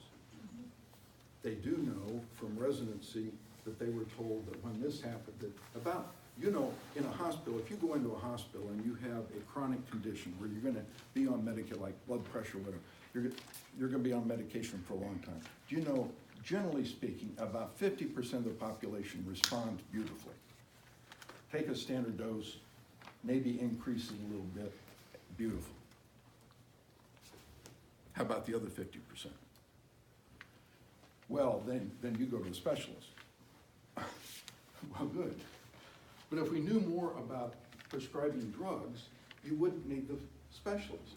And I will tell you the main reason for the 50% failure is about half of those get toxic, have adverse, I don't mean they die, they have adverse effects. Why? Because their elimination and distribution is different. They accumulate, and the standard dose is too much. The other half don't have effectiveness. And the doctor conclude, they change the dose a couple times and say, well, this drug doesn't work, and so they stop and they use another drug. Well, actually, if you consult a clinical pharmacologist or someone like me who knows something about the way drugs distribute, absorb, distribute, and eliminate, you say, well, why don't we customize this dose? I will tell you with epilepsy, that's the big problem. With asthma, that's the big problem. It's the 50% who don't respond well because they're handling it differently than the bell-shaped curve for which the standard dosing was prescribed. I teach medical students and residents. And one of the things I tell them is, I say, okay, when you dose a patient, you have to think not just of how many milligrams, but you have to think of the interval. If you give 100 milligrams 3 times a day, 100 milligrams every 8 hours, that's 300 milligrams in a day. If you give 300 milligrams in a day, what would be different, I asked them, if you gave them 50 milligrams every 4 hours? Tell me what the difference is. Well, first of all, compliance. People don't want to take it even 3 times a day, so they're not going to take it. It's much better if you can take it once a day. So we come up with formulations that have bioavailability and elimination so that you can only take it once a day, because then you remember to take it. I take mine in the morning. But they don't know. Honestly, most can't answer my questions. Well, I'll tell you what the difference is. The more frequently you give it, the peaks and troughs narrow. But the average concentration stays the same. And if you want to elevate the average concentration, you got to give more. You got to go from 300 milligrams a day to 400 milligrams a day. Right? Now you're going to raise the average, and we deal with the peaks and troughs because sometimes the average needs to be higher to prevent seizures or to help with asthma or something else, but then the peak gets you into adversity, right? That's why we get paid the big bucks. We don't, I'm a public servant. I'm trying to be humorous, right? But this all needs to be worked out with marijuana. And hopefully not with 500 chemicals. So I'm concerned about a lack of education training of the public, of teachers, of healthcare professionals, of law enforcement, of prosecutors, of courts. I just got back, I was hired by the state of New Jersey to teach their law enforcement about marijuana. I'm going to Maine, the state of Maine is hiring me to do the same thing. I've been in Massachusetts, I've been in Texas, I've been in Oklahoma, I've been in California, I've been in Colorado. Last year at the national meeting in Colorado, I gave the lecture on marijuana. There is such ignorance. I'm not trying to impress you. I'm not saying, boy, look at me. No, what I'm saying is there's ignorance, even among professionals. How can that be? We haven't been teaching this in medical school for years. Right? Why? We're too busy teaching other things. We got a long way to go. Why is there such a movement for medical marijuana? And I will tell you, there are two reasons, in my opinion. You may think of others. One is, and this was expressed by several of you, there are a number of intractable, uncomfortable, painful, or disorienting conditions where medicine fails. I think we could take a big chunk out of a lot of those if we learned how to dose drugs better. If more people, as a matter of fact, that's why I came to Toledo, was because I saw Arab sheiks getting great care when people in cities like Huron were 20 years behind because their physicians hadn't been to medical school for 40 years. And I said, you know, if we could train some of these people with current knowledge, a lot more people would be actually helped, right? Without having to go to the Cleveland Clinic or Mayo or Peter Bent Brigham or Mass General or one of these other institutions. There has been such a decline in respect for scientific authority. It just drives me crazy. People, Facebook, blogs, essential oils, health food stores. Oh, you need a toxin cleanse. Give me a break. I had 12 years of college, and I've had 45 years of experience since then. And these people don't know what they're talking about. Let me give you a little tip. A toxin comes from plants and animals. Toxics are chemicals. I was being interviewed by one of the news anchors of one of the big big network stations in Toledo. Can you hear me? And we were on a break, and she was asking me about the opiate crisis. Why is this happening? And the cameraman was doing something, lights and something. And I said, well, answer me a question. Why is it that the people who hate big tobacco and have fined them hundreds of millions of dollars are voting to legalize marijuana? Are they idiots? Do you know what this woman said? And she's a very smart lady. She was trained in an Ivy League school in journalism.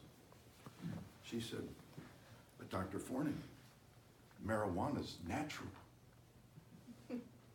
I said, tobacco's natural. She said, no. I said, arsenic is natural. What is this natural, organic, everything's organic unless it's mineral. That's, oh, look, it's organic. It's natural. This is such a level of idiocy among our nation.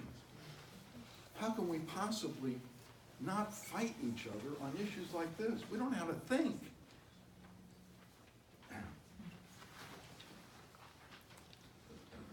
There is a growing acceptance of drug intoxication. I was in the Peace Corps for 3 years in Southeast Asia doing public health village to village. And they called, and I don't agree with this, don't get me wrong. They were called drunks. And drunks were outcast. They were shamed. And drunks smoked marijuana. Some drunks used opium or heroin. Some drunks, it was alcohol, but they were all called drunks. Today, no, it's getting high. You know, it's chilling. There's all these euphemisms for public intoxication.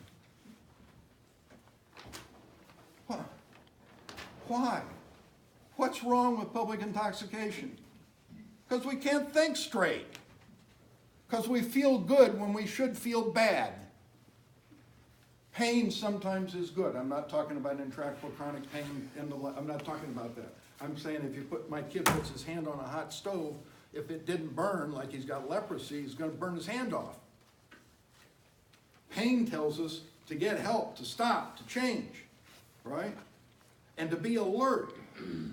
I tell teenage girls, I say, you think that boy is so handsome, let him drink and you don't drink. You know, because when you're drinking, you feel good.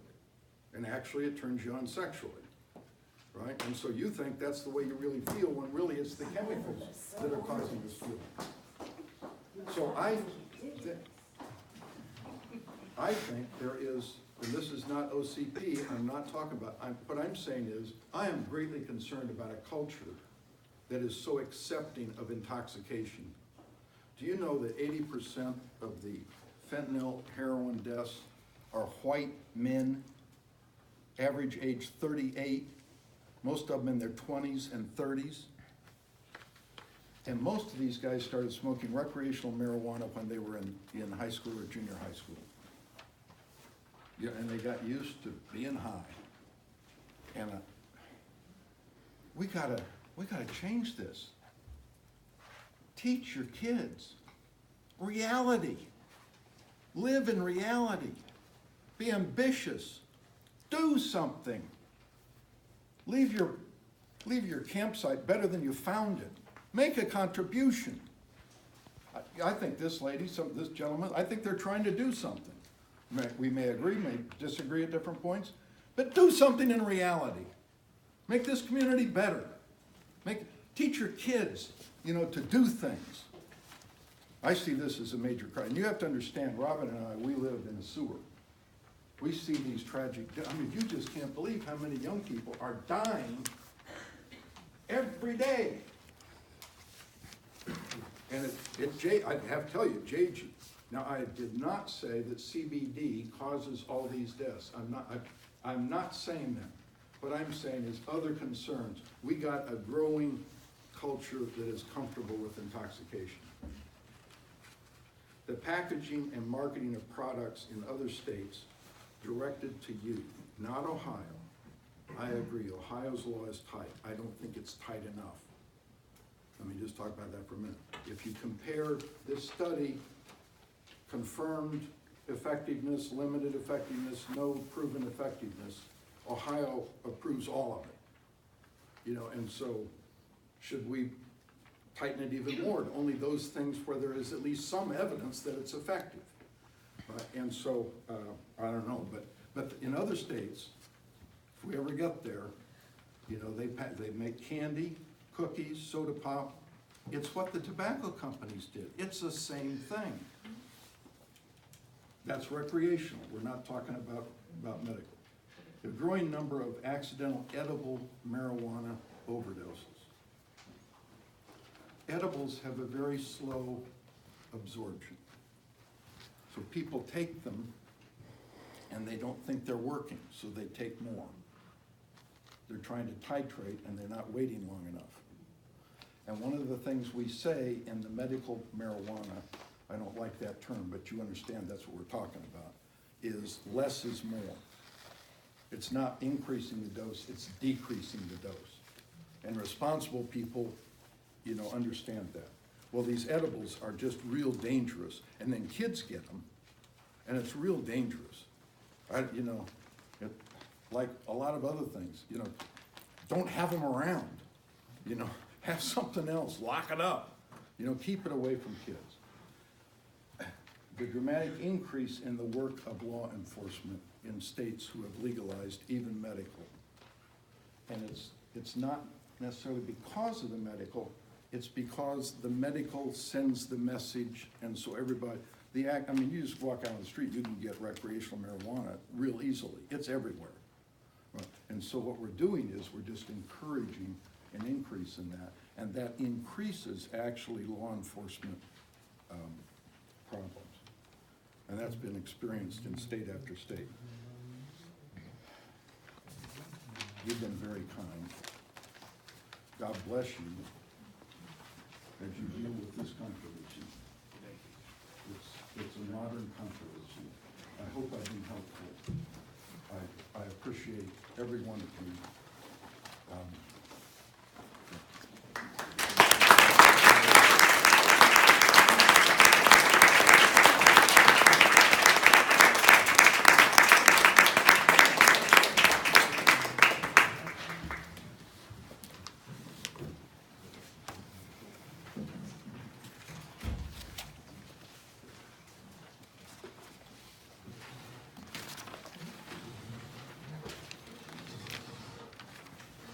Your Honor, is it okay if we leave?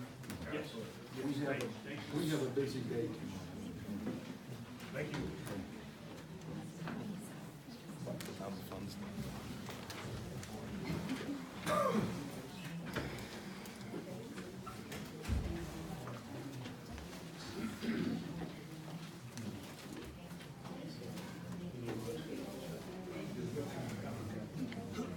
Next item on the agenda is going to be Resolution 2018-31. Mr. Artino. Mayor, I move three reading rule be suspended and resolution 2018-31 be placed on first reading. Any discussion? Would the clerk please call the roll? Artino. Yes. Janisi. Yes. Crawford. Yes. Hartung. Yes. Dyke. Yes. A resolution authorizing the city manager to enter into a lease agreement with 357 Limited LLC for a portion of the grounds and walkways surrounding the city's small boat mooring basin in the amount of $2,720.00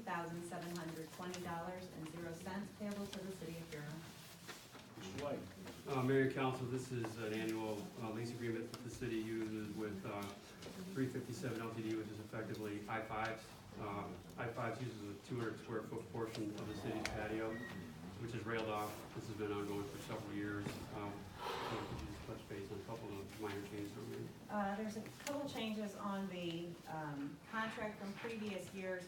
You'll note that general liability policy, as it's reflected in the contract, reflects a $2 million liability policy, naming the city of Huron as an insured. It also includes the indemnification clauses. Those have remained the same. Previous contracts in years past have looked at an additional liquor liability coverage that's not included in this contract.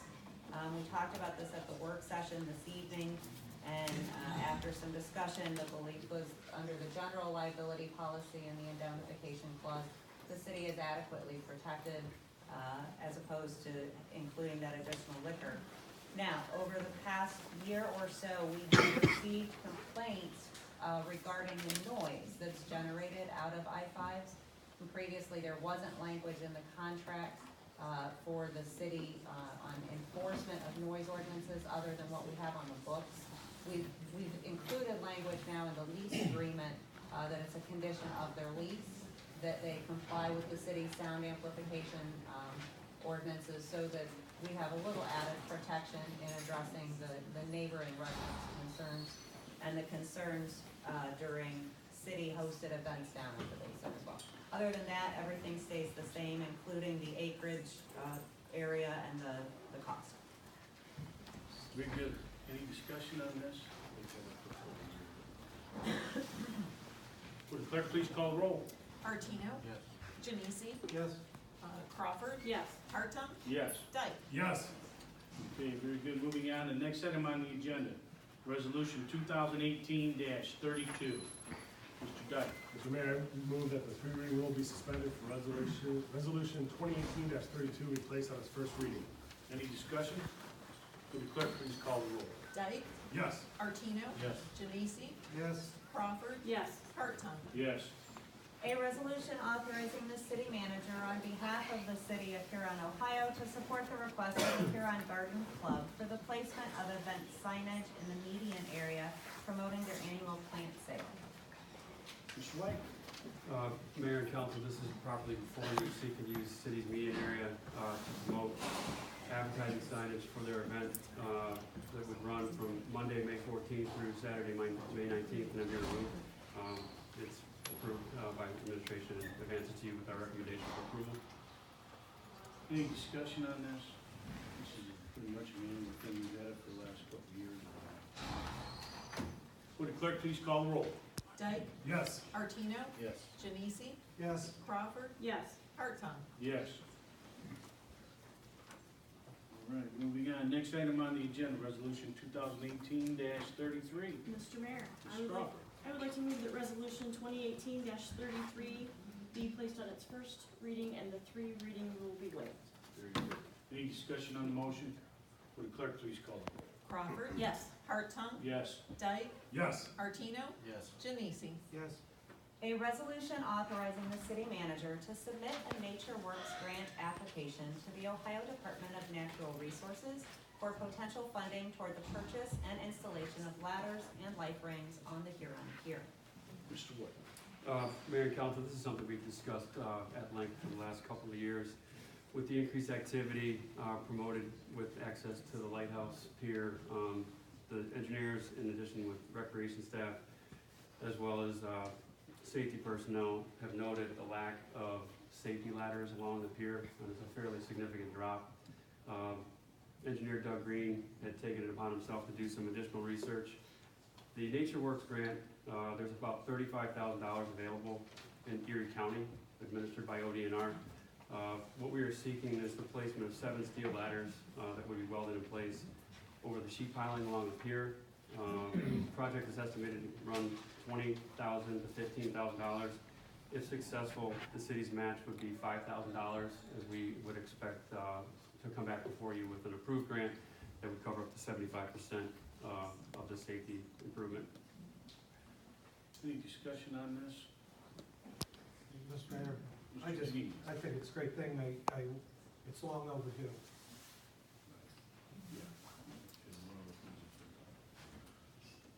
Anything to add? No, we discussed it at safety committee and it's gonna be a huge improvement.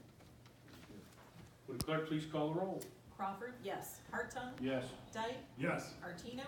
Yes. Genesi. Yes. Very good. Next item on the agenda, Resolution 2018-34. Mr. Artino. Mr. Mayor, I move the three reading rule be suspended, resolution 2018-34 be placed on its first reading. Any discussion? Would the clerk please call the roll? Artino. Yes. Genesi. Yes. Crawford. Yes. Hartung. Yes. Dyke. Yes. A resolution authorizing the city manager to re-enroll and execute payment to Comp Management Incorporated of Dublin, Ohio for third-party administration services relating to the 2019 Workers' Compensation Group Rating Enrollment Program in the amount of $4,360.00. Mr. White. Mayor and council, this is also an annual program that the city participates with a third party for the administration of workers' compensation claims. As you're aware, over the last several years, we've been maintaining solid claims experience, which allows us to get back into the group rating. Although we've expanded the number of lives that would be covered with this program for 2018, the cost is pretty much exactly the same as it was last year with the expansion, especially with regard to the fire department and its full-time manning of Station 2. We're bringing in additional individuals. That total cost is expected to be about $47,000 as the total group premium, which results in a $26,000 group savings. It's a $210 increase over last year, again, with the expanded personnel coverage. Any discussion on this? Questions? No questions. Okay. Would the clerk please call the roll? Martino, Yes. Genesi, Yes. Crawford, Yes. Hartung, Yes. Dyke. Yes. Okay, next item on the agenda, resolution 2018-35, Mr. Dyke. Mr. Mayor, I move that the three reading rule be suspended and resolution 2018-35 be placed on its first reading. Any discussion? Would the clerk please call the roll? Dyke, Yes. Martino, Yes. Genesi, Yes. Crawford, Yes. Hartung. Yes. A resolution authorizing the city manager to accept a grant award and enter into an agreement with the Ohio Department of Natural Resources Division of Watercraft for a Marine Patrol Assistance Grant for the Huron Police Harbor Patrol Program in the city of Huron in the amount of $6,142.86. Mr. White? Mayor, this had been previously approved by council for placement as an application. This process is an acceptance of the grant award. The total project cost estimated for 2018 is $34,857. The grant would fund $26,142, leaving the city's balance at $8,700, so about 25% of the total cost. This has been included within the budget for 2018 and is recommended for approval. This program funds not only utilization of the boat, but also for manpower and supporting equipment to basically run patrols along the river and lake shore. Is Officer Robson still on this program also? Yes. Any questions or comments? Would the clerk please call? Dyke, Yes. Martino, Yes. Genesi, Yes. Crawford, Yes. Hartung. Yes. Very good. Moving on, next item, resolution 2018-36. Mr. Mayor, Mr. Janine. I move that three reading rule be waived and resolution 2018-36 be placed on its first reading. Any discussion? Would the clerk please call the roll? Genesi, Yes. Crawford, Yes. Hartung, Yes. Dyke, Yes. Martino. Yes.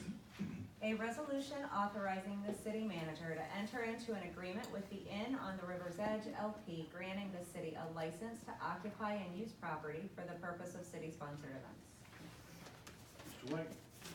Again, this is an annual agreement in place.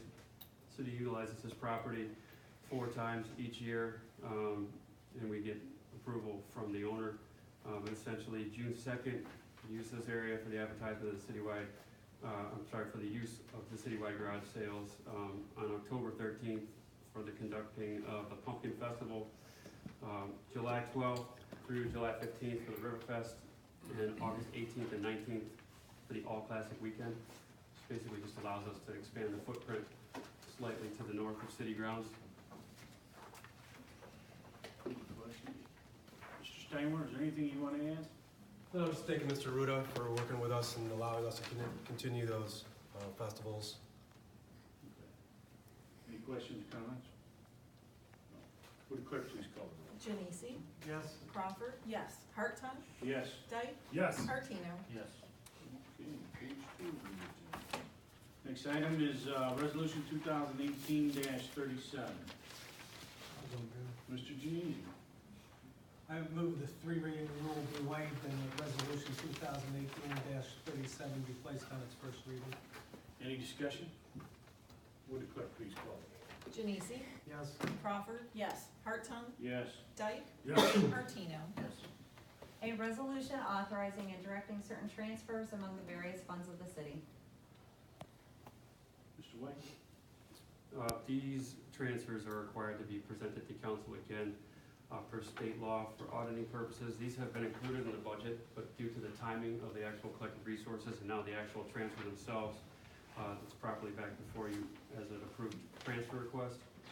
Mainly through the first quarter of 2018, we started to collect some revenues, and at that point in the year, the finance department begins to transfer these dollars, largely coming from the general fund, but in support of the police pension fund, the fire levy fund, which is the general fund portion, capital improvement, employee benefit reserve funds.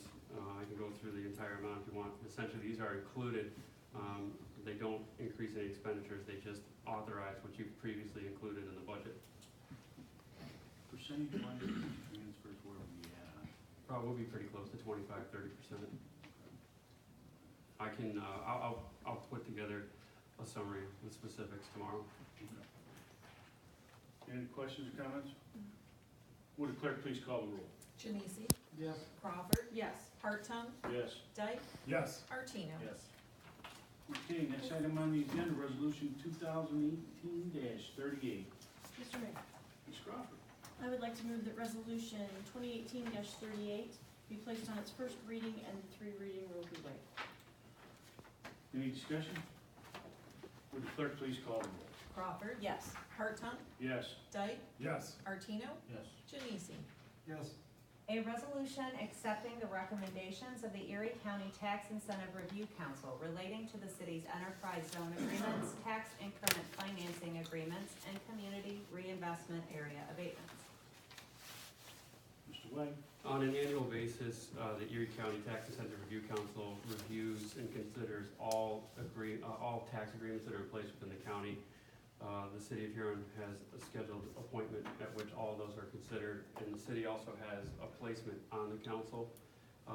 In 2018's review of 2017's, what was flagged and has been reported to you guys is the abatement supporting the Huron senior residents has not been in compliance with the terms of the agreement. As a result of that and repeated attempts by staff of both the county and the city to address these shortfalls with the owner, this abatement in particular for 2018 is basically provided to you for termination.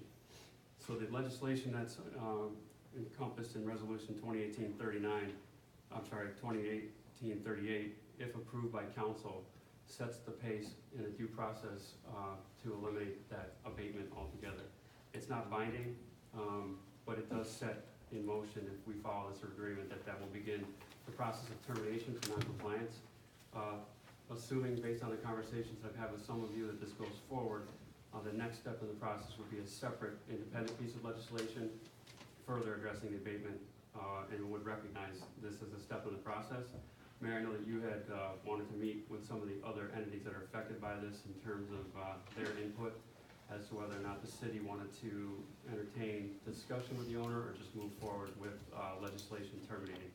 But that can be additional conversation if you'd like to have it. At this point in time, what's before you properly is a recommendation to terminate the abatement in place with the Huron senior residences, which would then be supported by additional future legislation. My concern on that, and Mrs. Mask and Mr. Slocum were at the last meeting, we talked about it.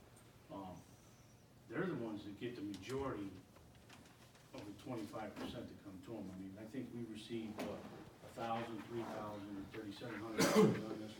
They're the ones that receive the bulk of that money that doesn't go into a specific fund at the school. They can use it for projects they pick and choose.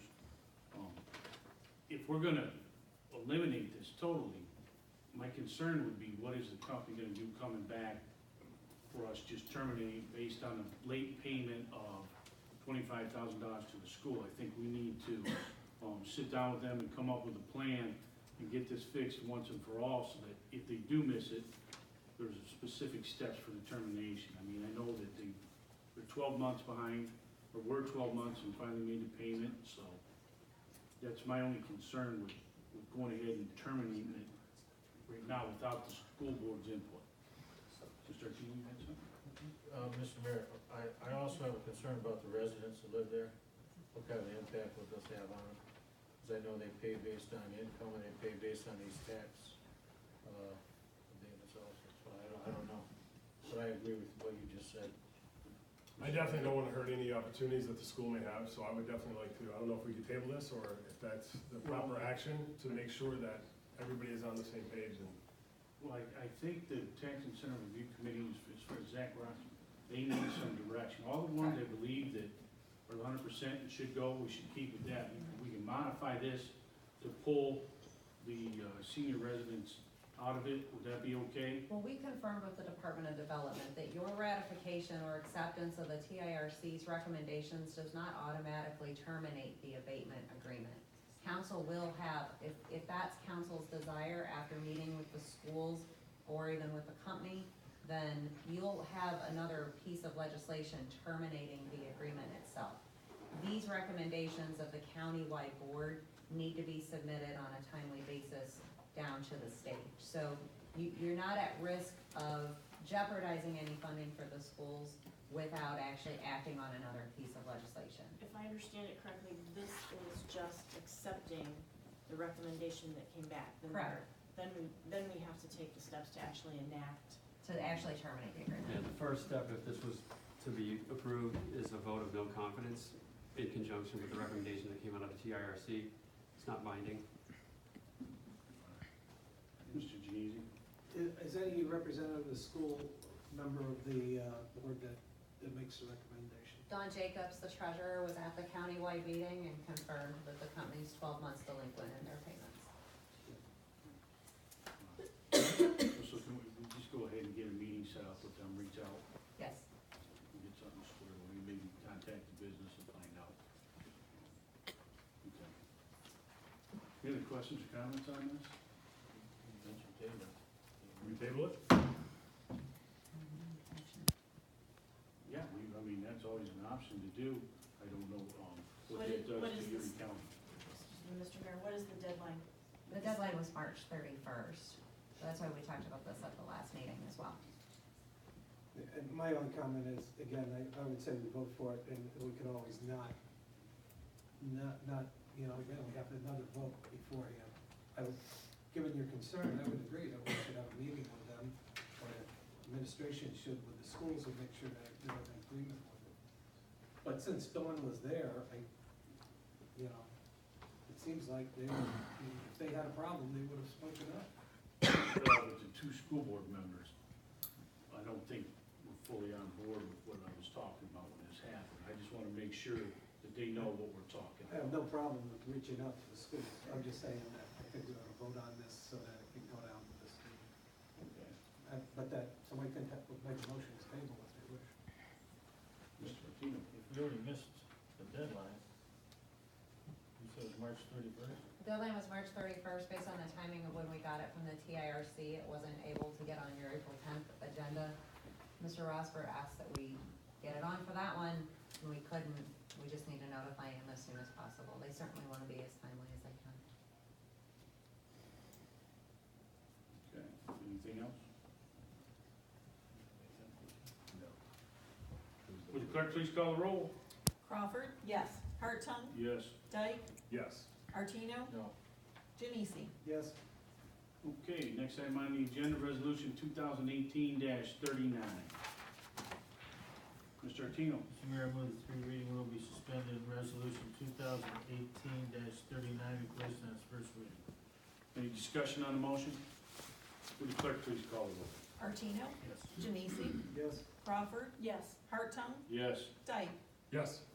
A resolution authorizing the city manager to accept the proposal and enter into an agreement with OHM Advisors for the provision of inspection services related to the 2018 road paving program Part 2 at a cost not to exceed $52,504.00. Mr. White?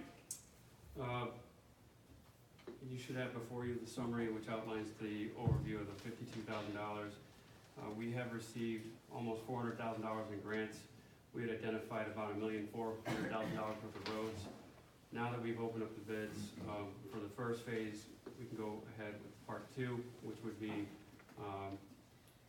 to employ Smith Paving in the event that the city wished to expand that program. We can talk about that. I had put into your packets an overview with that Excel spreadsheet for the purpose of further discussion. But at this point, moving forward, the inspection amount is per the contract. It's set at $52,204 as a necessary component moving forward. Mr. Green, did you have anything to add to that?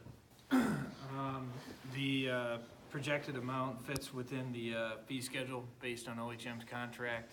And then with the spreadsheet that Andy mentioned, the only thing that's not in that spreadsheet is Main Street from Mudbrook Road to the southern city limits of Huron. That's one that we never touched when we paved Route 13 a few years ago. I've had preliminary meetings with the county engineer. They're doing a repaving and widening project that stops at the city limits. So I've asked them to include us as an alternate in their bids to just come into the city limits to that next intersection for us. And he's gonna do so, and he should have an engineer's estimate for that portion to us shortly.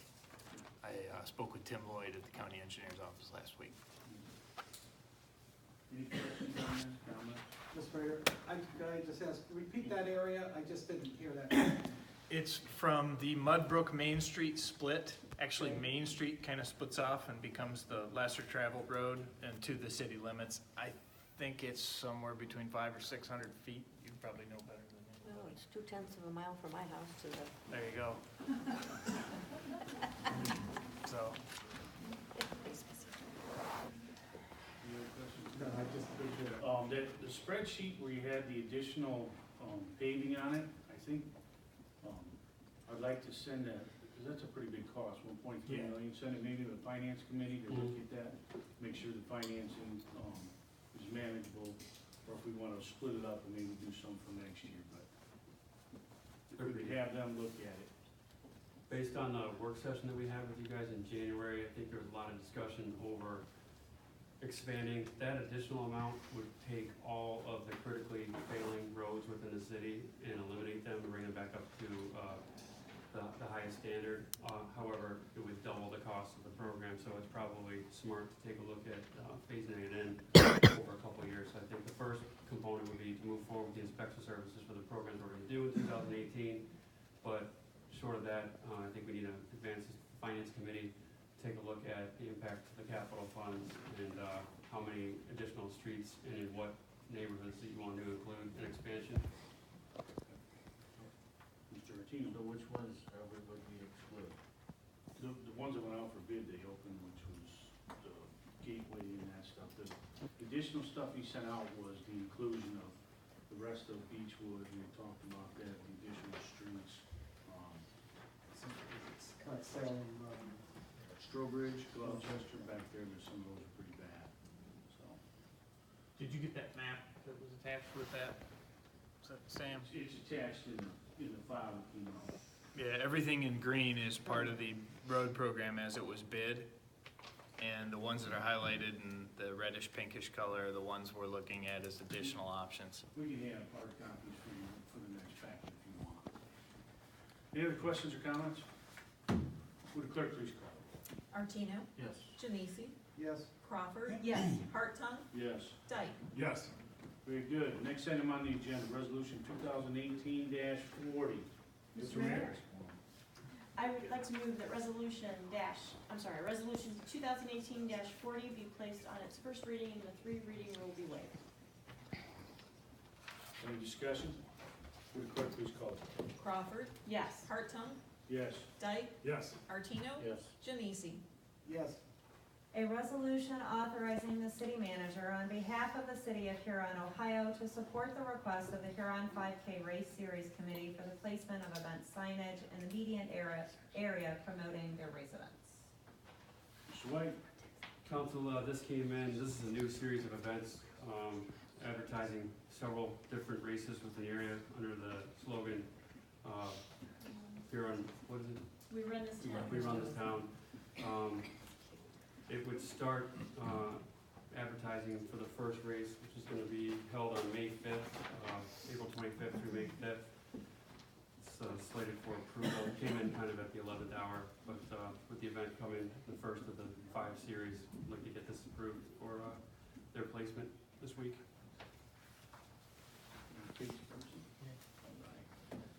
Any questions or comments on this? I just want to commend the groups for working together. I think it'll do nothing but boost attendance and participation in all of the events. It's nice to see.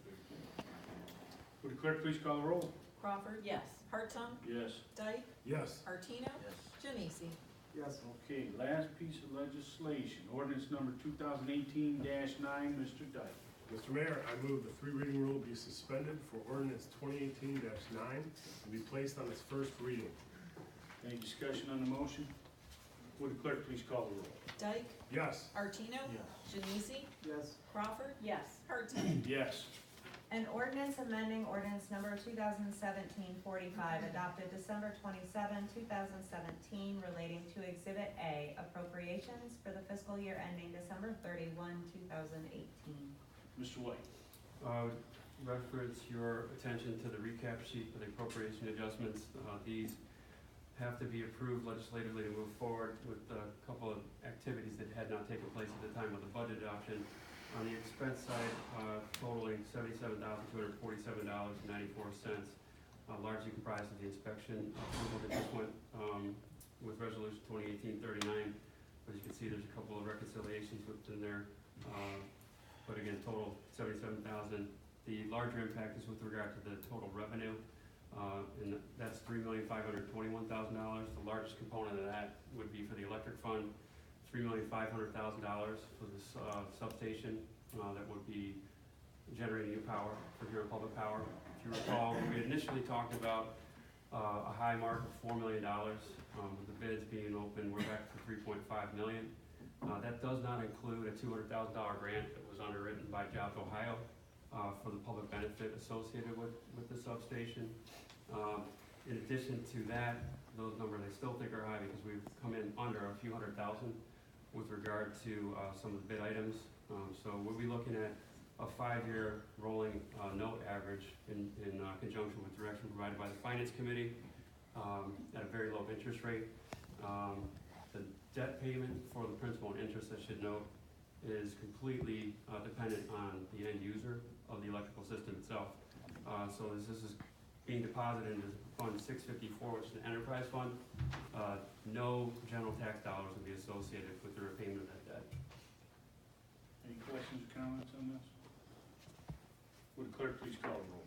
Dyke? Yes. Artino? Yes. Genesi? Abstain? Crawford? Yes. Hartung? Yes. Very good. Next item is a motion to appoint, for an appointment of a BZA member, Janine Porter, to fill the unexpired term through December 2021. Mr. Mayor, Mr. Genesi.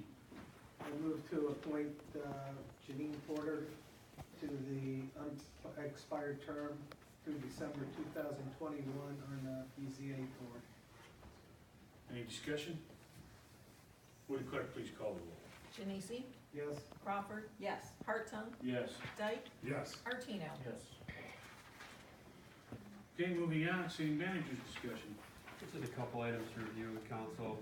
I'd like to thank Mr. Steinberg. Doug, I had reached out to you, had an inquiry from a citizen or two regarding trash and debris along the bypass between the fence and the electric trail. Doug, if you could speak to your efforts. I know that there's volunteers that are going to be coming up, and I think we've been contacted by some different groups when that would be scheduled in case. So on Route 2, a lot of blowing trash right there. So working with Chief Lippert, he's working with the Sheriff's Department. So some safety concerns and getting some volunteers out there on Route 2. So he's helping us with that. And we have a high school group coming in May 12th, South Central they're called. They've been coming up for about 8 years helping clean nickel plate in the pier, and they're gonna help us clean the trail through there. So those two work out well. Tomorrow I wanted to announce that there's a planning commission meeting. There's also a building and zoning appeals board meeting.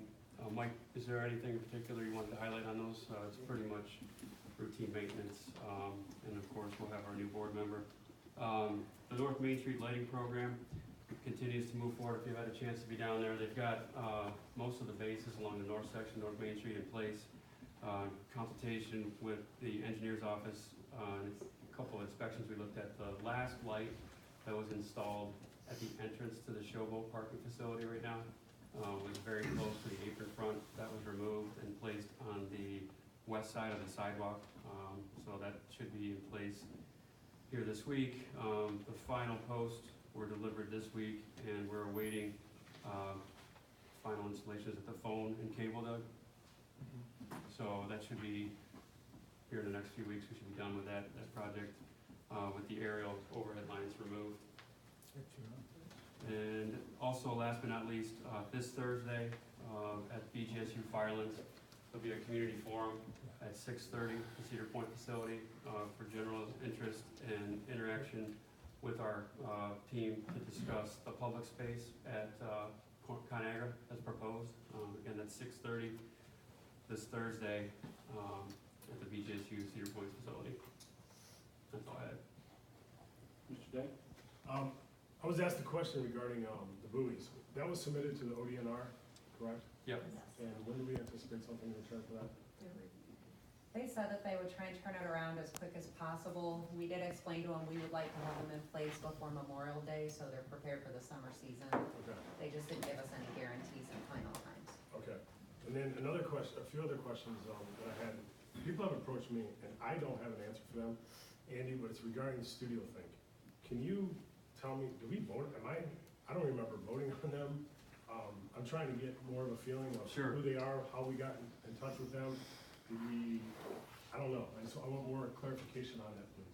Yeah, and I can provide a detailed report on that as well, but verbally, the city has entertained an outside consultant for the last 3 years, specifically with marketing and surrounding economic development efforts. It's a request that came, I think, back in 2015.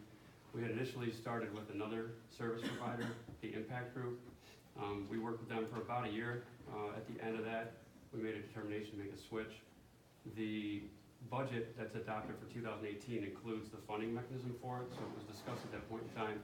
But Studio Think was brought in after Impact Group was left off, and I think in total, the line item has roughly $75,000 for general marketing.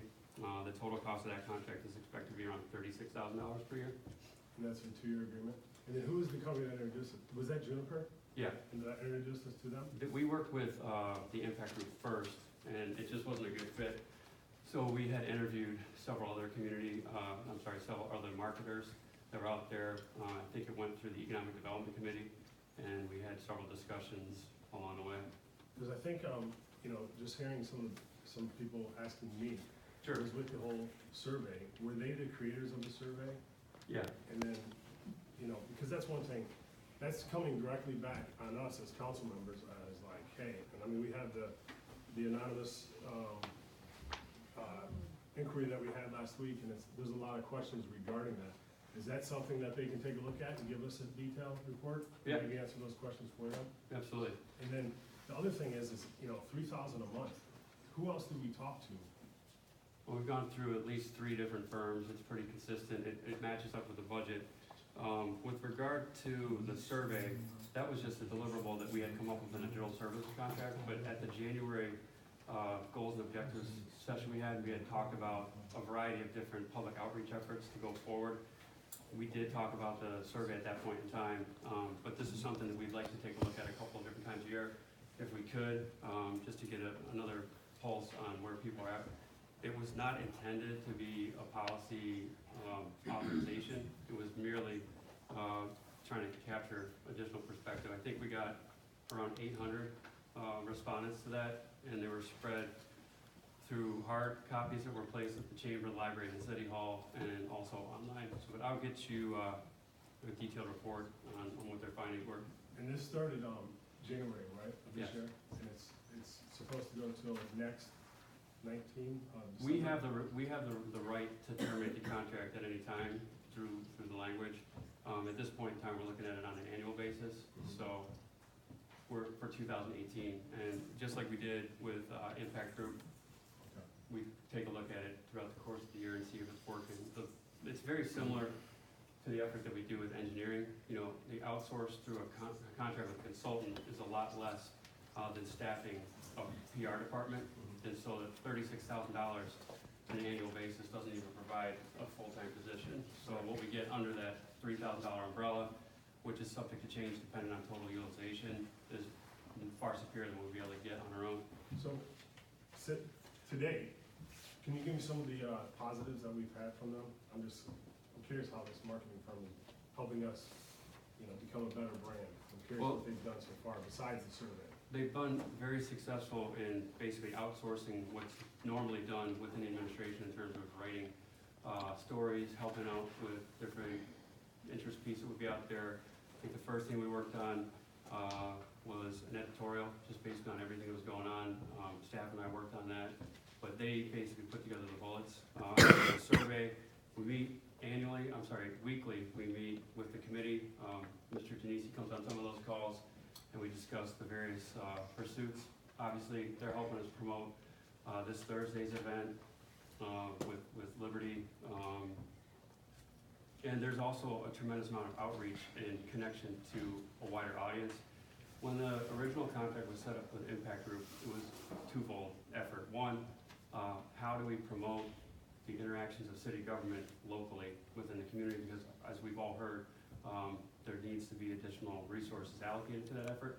But two, to announce a presence to an external market, which we started, I thought, pretty successfully with Great Lakes Publishing and got into the Lake Erie Living magazine.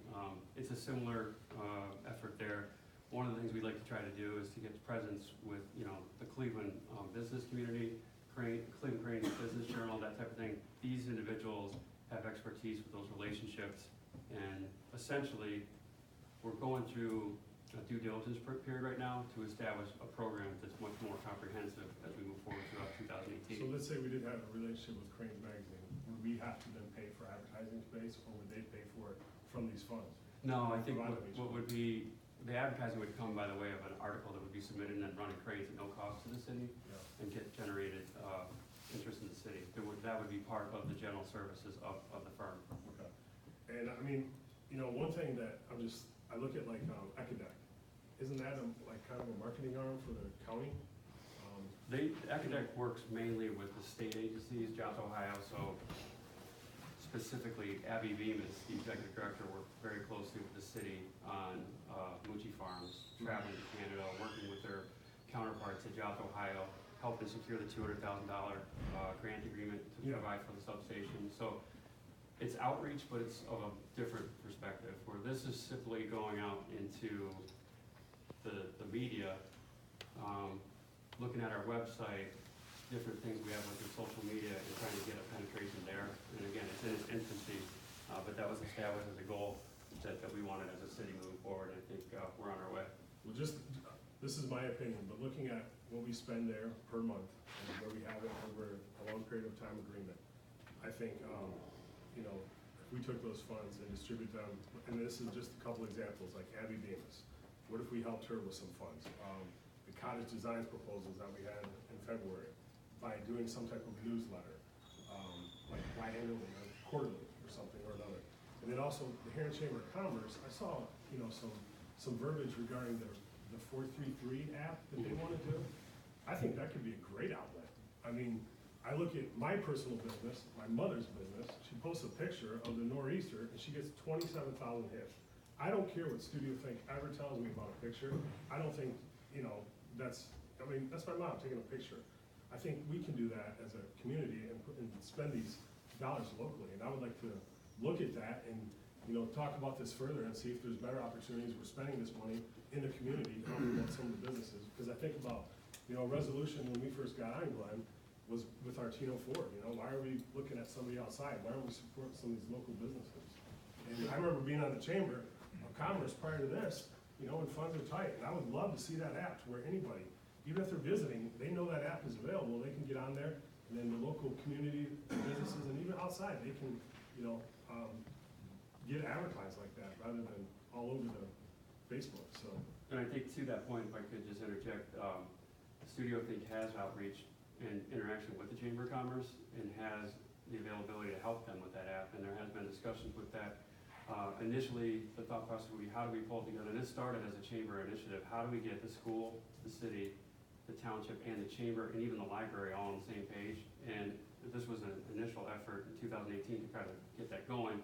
And as we talked about in the work session with the cottage designs proposal, that's also being looked at for inclusion with some of our existing efforts. But ultimately, the budgetary appropriation, whatever council's prerogative is with regard to it, is just a line item that can be modified at any time. At this point, I'd like to try to stay the course and work within the parameters that we have, especially as we work to promote these things for the first half of the year. But I'm happy to work with you and the rest of council if you'd like to adjust that or look at additional things. I would also like to further point out that a lot of this funding and the mechanisms that we come up with through the budget, our budget continues to improve every year in the face of a reduction in our population.